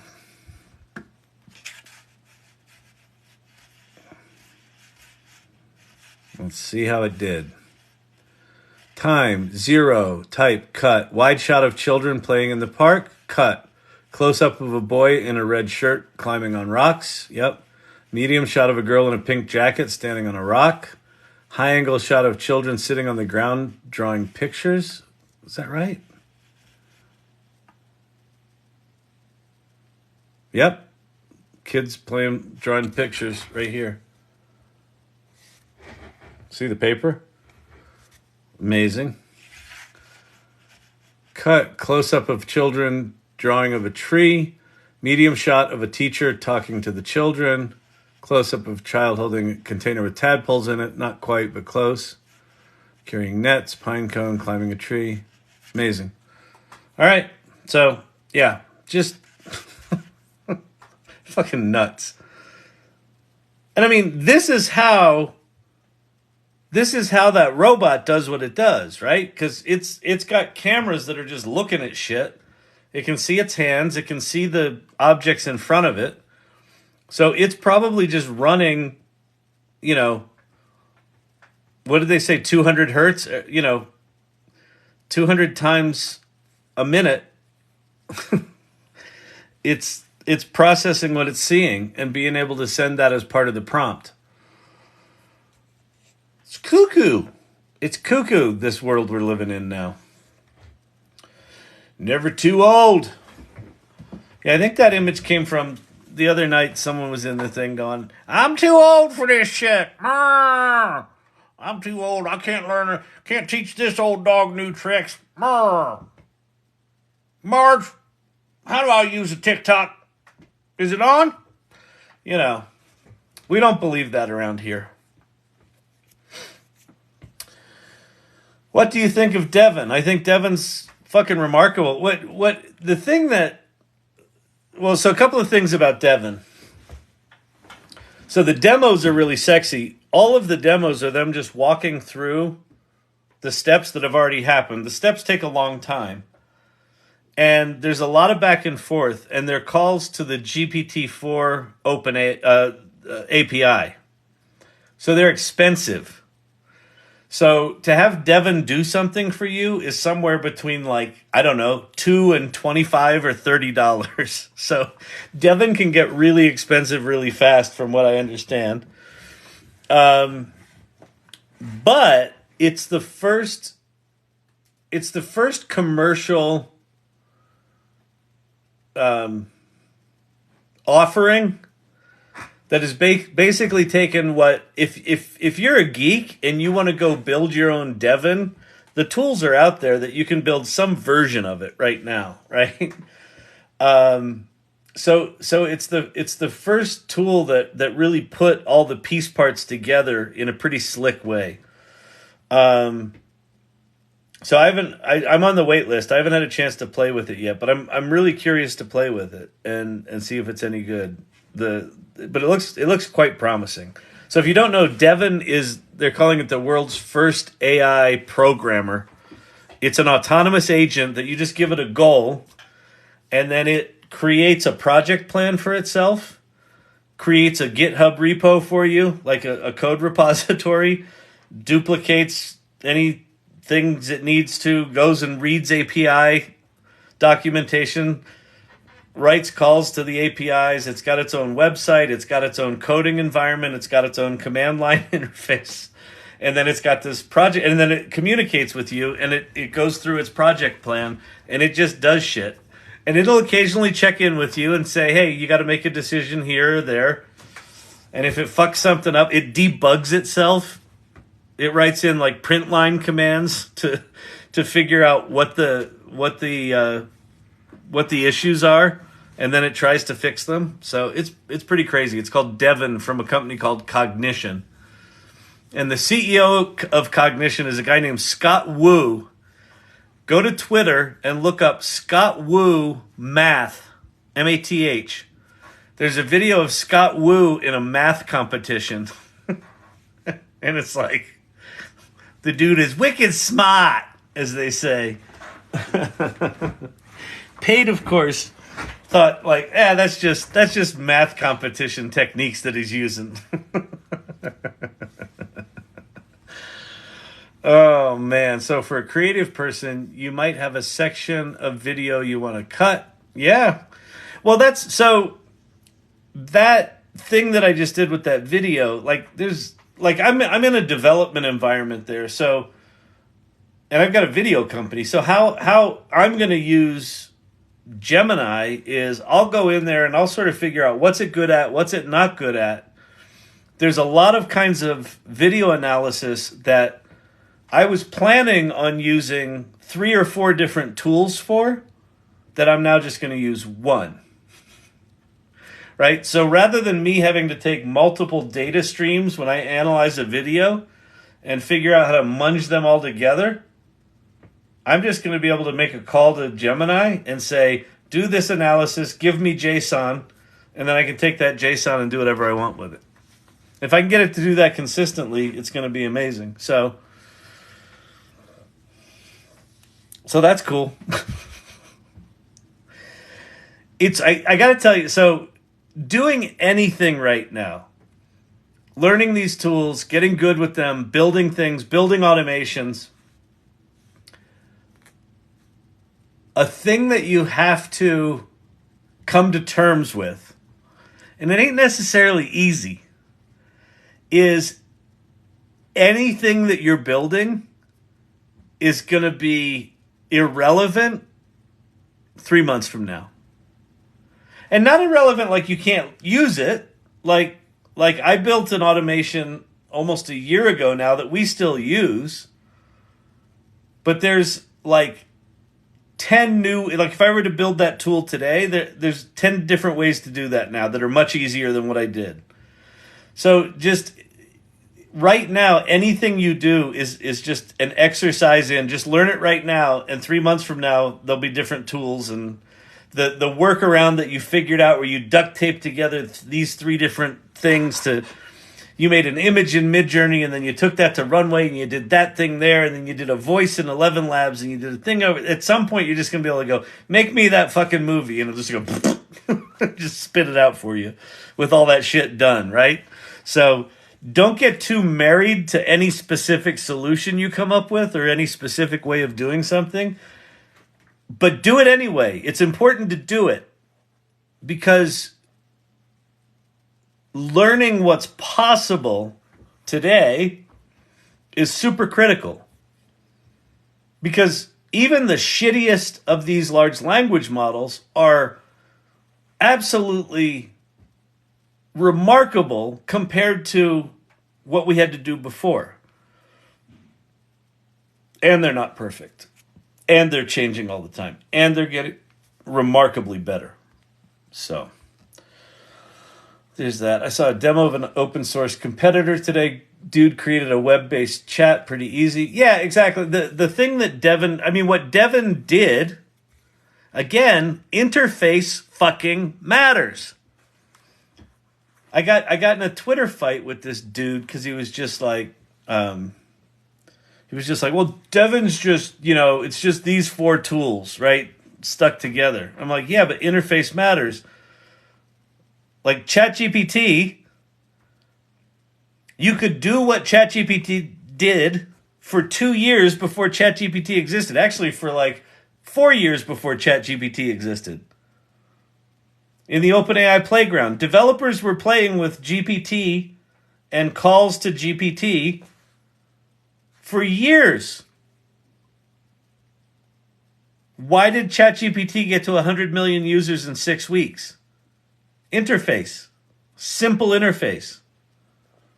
You didn't have to know what a model was. You didn't have to know what weights were. You didn't have to know what temperature was. You didn't have to know what embedding was. You didn't have to know what fine-tuning was. You just logged into this site, chat.openai.com, and it looked like a Google search box, and you go, make me a poem. And then out would come a poem. You're like, oh, that's cool. 100 million users in 6 weeks. Mira Murati's bullshit answer today about Sora training. I think it was yesterday, but yeah. Makes me trust OpenAI even less. yeah, exactly. It was a Mira needs a little bit of media training is what I would say. I mean, here's the deal. And if you don't think this is true, and this is even true for Adobe, who claims it's not, I promise you. In order to train these models, you've got to train them on a lot of data. Like a lot of data. Like as much of the internet as you can get your hands on. Within that data, you're going to sweep up a ton of copywritten information. All of them. Whether it's Grock or Gemini or Adobe's image tools, they claim it's only public domain and Adobe stock. All of them have to train on something, or these tools wouldn't be that good. I saw ChatGPT described today. It's not a bad thing. It's kind of like a really fancy version of an encyclopedia. It's like it just knows all the shit. And then you talk to it, it's like, here's the shit. But it's not quite like that because it's not pulling articles from like an actual, corpus of documents. These are all just mathematical points in space that are attached to words but anyway. Yeah, I know. Yeah, that interview with her was pretty cringeworthy. Did you see the OpenAI robot, Kyle? Yeah, we spent a lot of time before you got here, Shu, looking at that video and talking about how it works and what it's doing. And then we actually wrote a screenplay about it because it's like, imagine having that robot in your house and it's like ChatGPT just hallucinates. Or the plot point that Gemini came up with, which was pretty good, is one of the guys owns a parrot and the parrot learns how to make the robot do shit. So the guy leaves the house and the parrot just has the robot doing shit around the house. The open source models, you had to edit code to prompt it just a few months ago. Yeah, exactly. And that's, the fact that you can just log into Devon and go, write me a program, like take this GitHub repository and clone it and then make it do this other thing. And it'll just go and do all that shit. For someone like me who's like tech literate but not a developer, like that's fucking genius. Because I can like once it's doing its shit, I can figure out what it's doing and go, oh, do this, do that. Like I can be a good product guy. But like I don't know enough command line shit. I just don't give enough of a shit about learning Python and learning this and learning command line. And I've just got ideas. I got ideas. So if I could have a tool that I'm like, I got an idea, and it just goes and vomits some shit out, and I can steer it enough to turn it into something, take that all day long. And the engineers will be like, well, it's not real engineering. I know. And I don't care. Oh. Let's learn C# and Unity for games. Exactly. Learning React is a bit time consuming. Yup, exactly. So here's the thing. Every single thing is a bit time consuming, right? So if you're an engineer and you're really good at the coding, and now you got to create some little character sprites for your game, why do initial video games always look like shit? Well, because, you know, an engineer did it, and the engineer was like, well, I just got to put a sprite in here. I'll just use blocks, right? Or I'll just use, you know, I'll just draw stupid characters, and then the game will be fun to play, but it'll have stupid characters in it. Or you get the other side where you've got people that are really good at the art, and then the gameplay really sucks. Well, now we move into a world where you're going to be able to have a bunch of different agents that go off and do shit for you. And one could be go create, you know, 10 different art styles for this game. And then the other one's going off and making the gameplay. Like it should have the smoothness of asteroids and the excitement of, you know, Call of Duty and the the driving mechanics of an F1 game. And it's off building all that shit, coming up with the creative over here, stitching them together. The Paul Reitzer AI podcast this week, it's a really good one. You should watch it. Because they're talking about Sam Altman's quote where he said 95% of what we hire marketing agencies and strategists for will be done by AI. And so he's talking a lot about that. And he goes back to an earlier episode they did like a year and a half ago or 2 years ago, where I forget who they were talking about. But what they were talking about was the way these autonomous agents are going to work is you're going to give it a goal. And he said it's going to be like a beehive where, you know, bees are all self-organizing, right? And they've all got their jobs. And so you'll give it a goal and like it will spin up these bees, these worker bees. And these worker bees will go do all these little tasks for you and they'll come back and they'll build this thing. And it's just like, bzzz, and they're just like off doing their thing. Building your thing. And he said, what it's going to be like is every person, he goes, imagine having like 1,000-person company at your disposal. That's what it's going to be like. Not this year, probably, but not 10 years from now. Probably like in the next 2 to 3 years. We'll see hints of it this year. And I think Devon is a hint of it. I think Code Interpreter inside ChatGPT-4 is a really teeny tiny hint of it. Right? Code Interpreter, you upload a CSV file and you say, go tell me what's interesting about this data. And it writes and executes its own Python code and analyzes the data inside the CSV on your behalf. So imagine having 1,000 of those that are dynamically created based on your goal.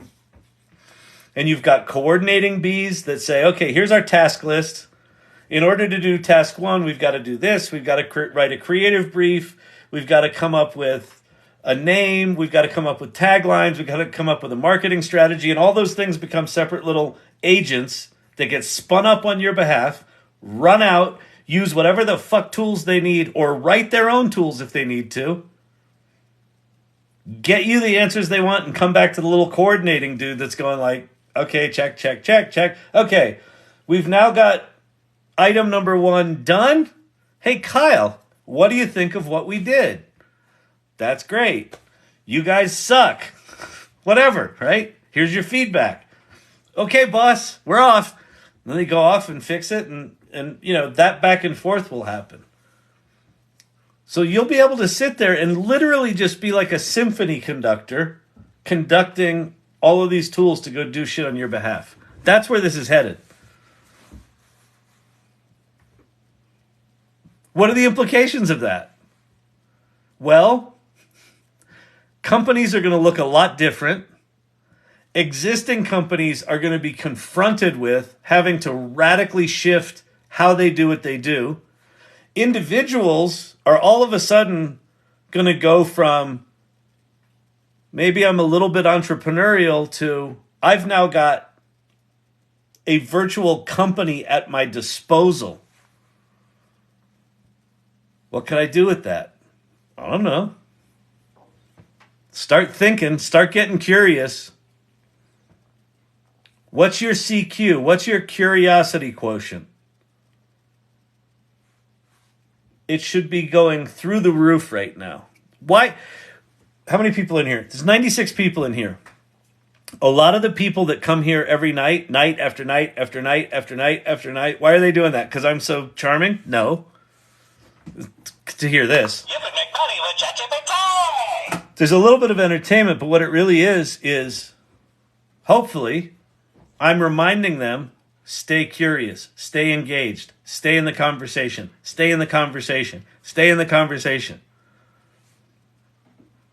And what we're all going through is, oh, fuck, this is exhausting. And, oh, I don't know if I can learn anymore. What do you mean they just changed the rules? What do you mean it can do video now? Oh, God. What do you mean it's 1 million tokens? What do I do with 1 million tokens? Because your enthusiasm is infectious. Thank you very much, Martin. I appreciate that.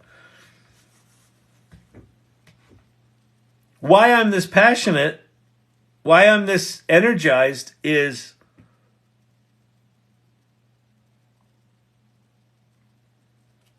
this is going to fuck a lot of things up. This is going to fuck a lot of people up. Who is going to benefit in the next 3 years is anyone who's not ignoring it. Anyone with any background, with any skill set, if you're just paying attention to it and staying engaged and staying in the conversation, you're going to be okay.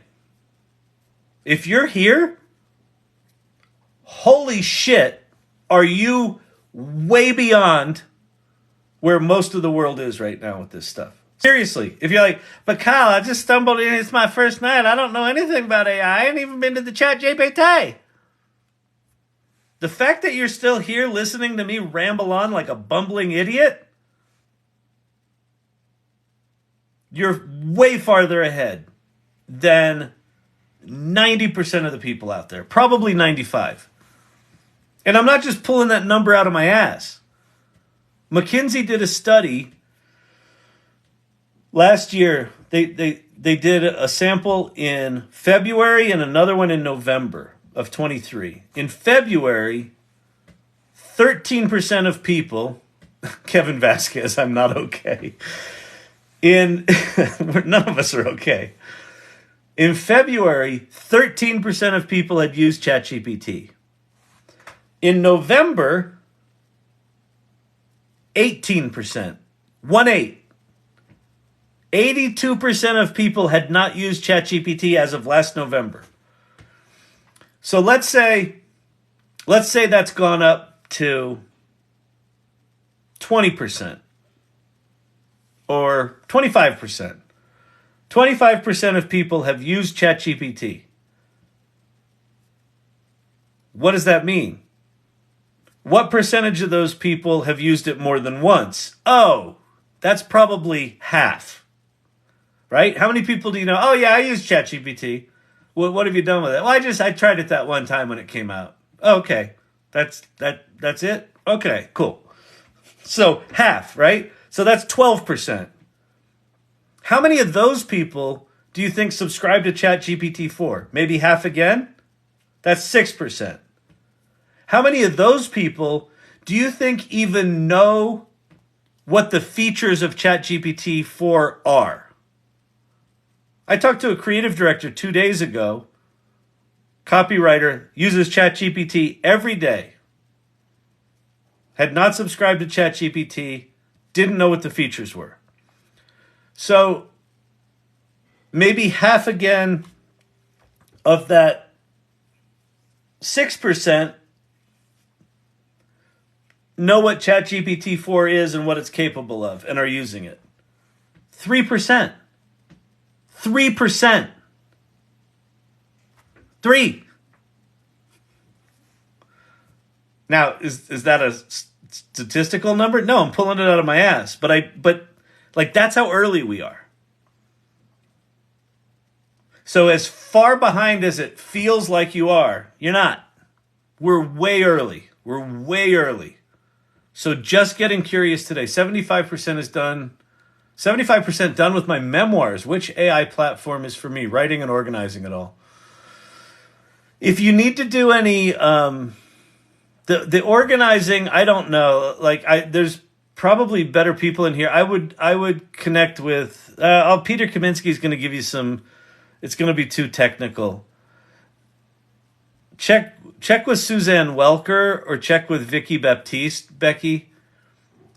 I feel like both of them have got the skills to help you organize this stuff. It depends what you want to do with the writing. If you need to do research, then definitely use Perplexity, because Perplexity is really good at finding citations and things like that. For me, ChatGPT-4, if you just want to do writing stuff, ChatGPT-4 is just better than anything else right now.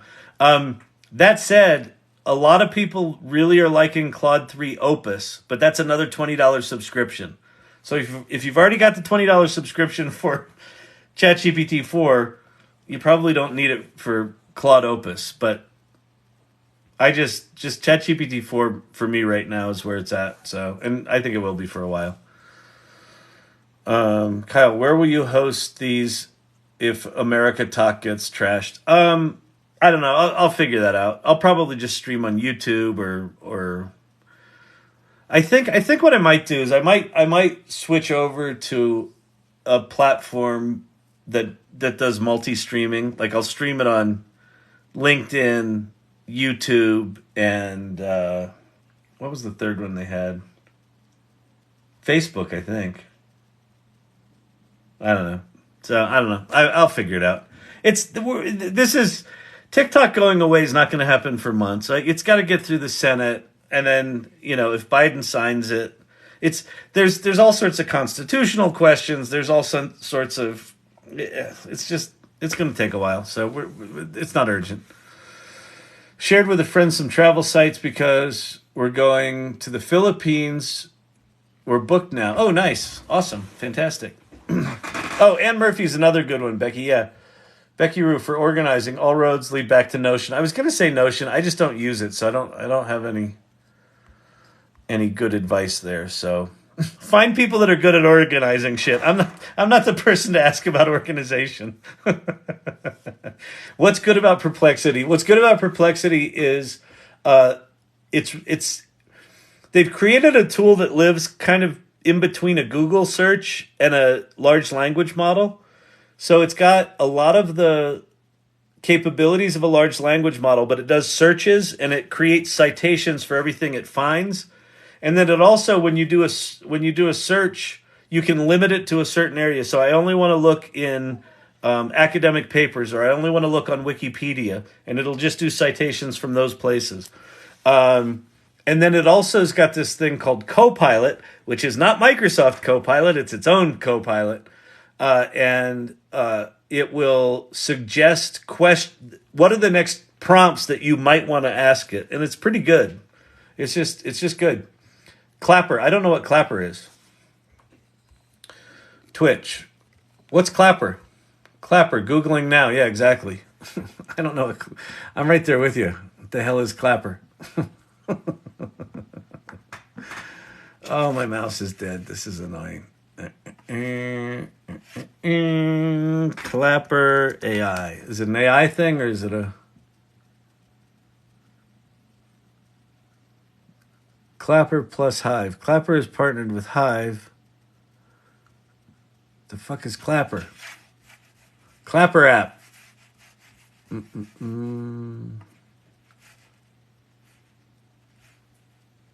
Be heard, be seen, be valued.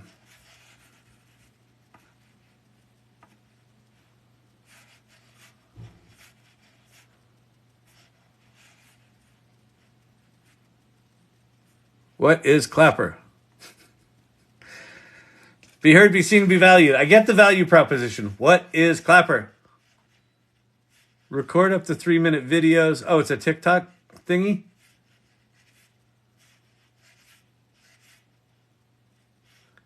Clapper group chat. Fam tiers, nearby feature. Yeah, okay. It's a TikTok competitor. Got it.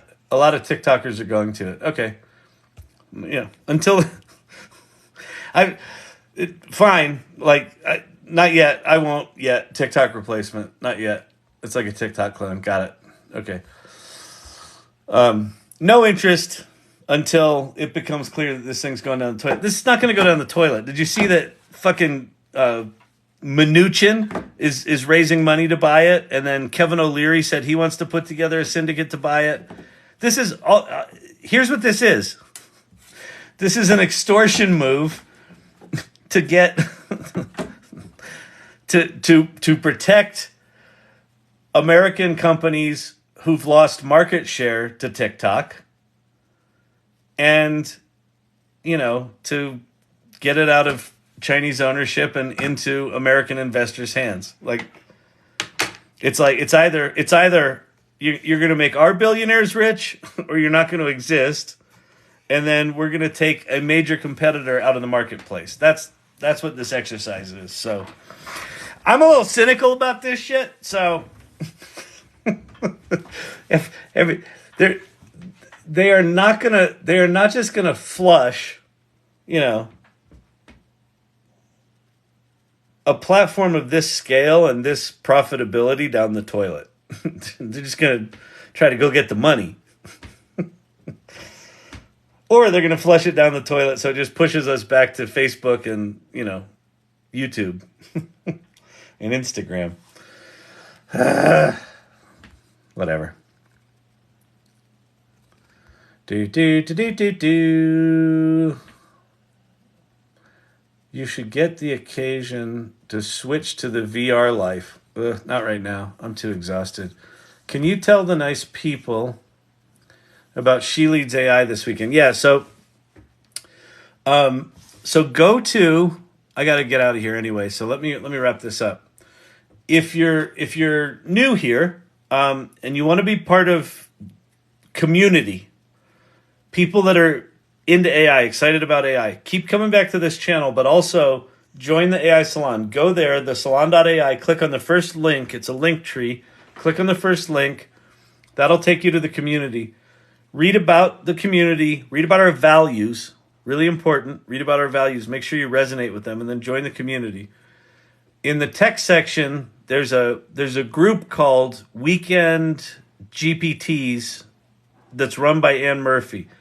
This Saturday, she's doing a thing called She Leads AI, which is a roundtable of women in AI. It's at noon Pacific, and the details are in her channel. All right? So Ann Murphy over there on the salon, and go to the Weekend GPT Jam in the Tech Guild and sign up for that shit and go there. It's going to be amazing. All right? She's got a really cool community, and you're going to get to meet some amazing people. So, and I think isn't Cindy Kuhn moderating or something like that, Ann? I think that is the case, but they won't buy the algorithm, so I don't know. I posted in Weekend GPT Jam. Awesome. Perfect. Well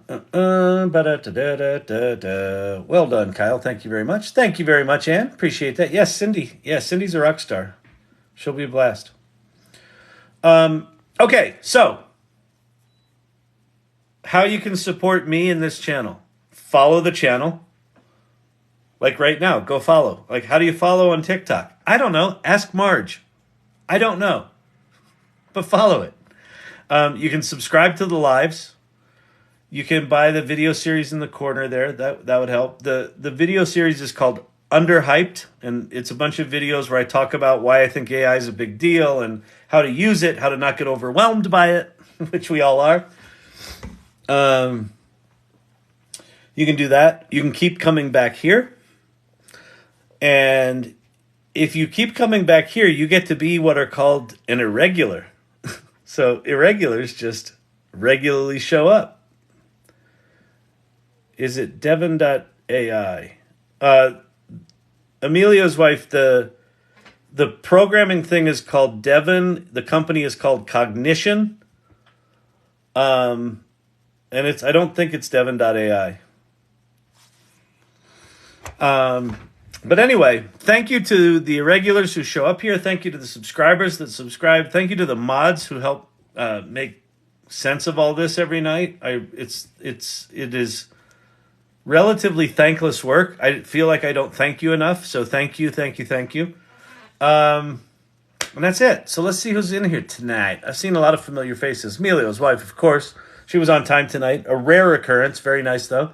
Mike Rowe, good to see you. Brian Whitney, Daisy May, Ashu, Becky Rue, Ashu and Becky Rue, and Ann Murphy, too. Silver Fox, good to see you. Joker, great to see you. Apple user, Kat Alane, digital creator. Nice name. I like it. Fantastic, Bob. It's Kevin Vasquez, tell him what he's won. Sherry D, good to see you. Dita, Master Path to Freedom, The Daily Crunch, Joker. All right, everybody. Thank you, everyone who's been here tonight. Mary, good to see you. Jenu, good to see you. I made it all the way tonight. Surprises never cease. Yeah, we were kind of all over the place tonight, but welcome to Chat ADD, right? Peace, everybody. Tomorrow's Friday. We'll see if the single tweet that I saw that said a Japanese newspaper has declared that Elon and Sam Altman are going to open source Grock and ChatGPT tomorrow. I doubt it, but I saw one tweet that said that, so we can hope. Bye, everybody.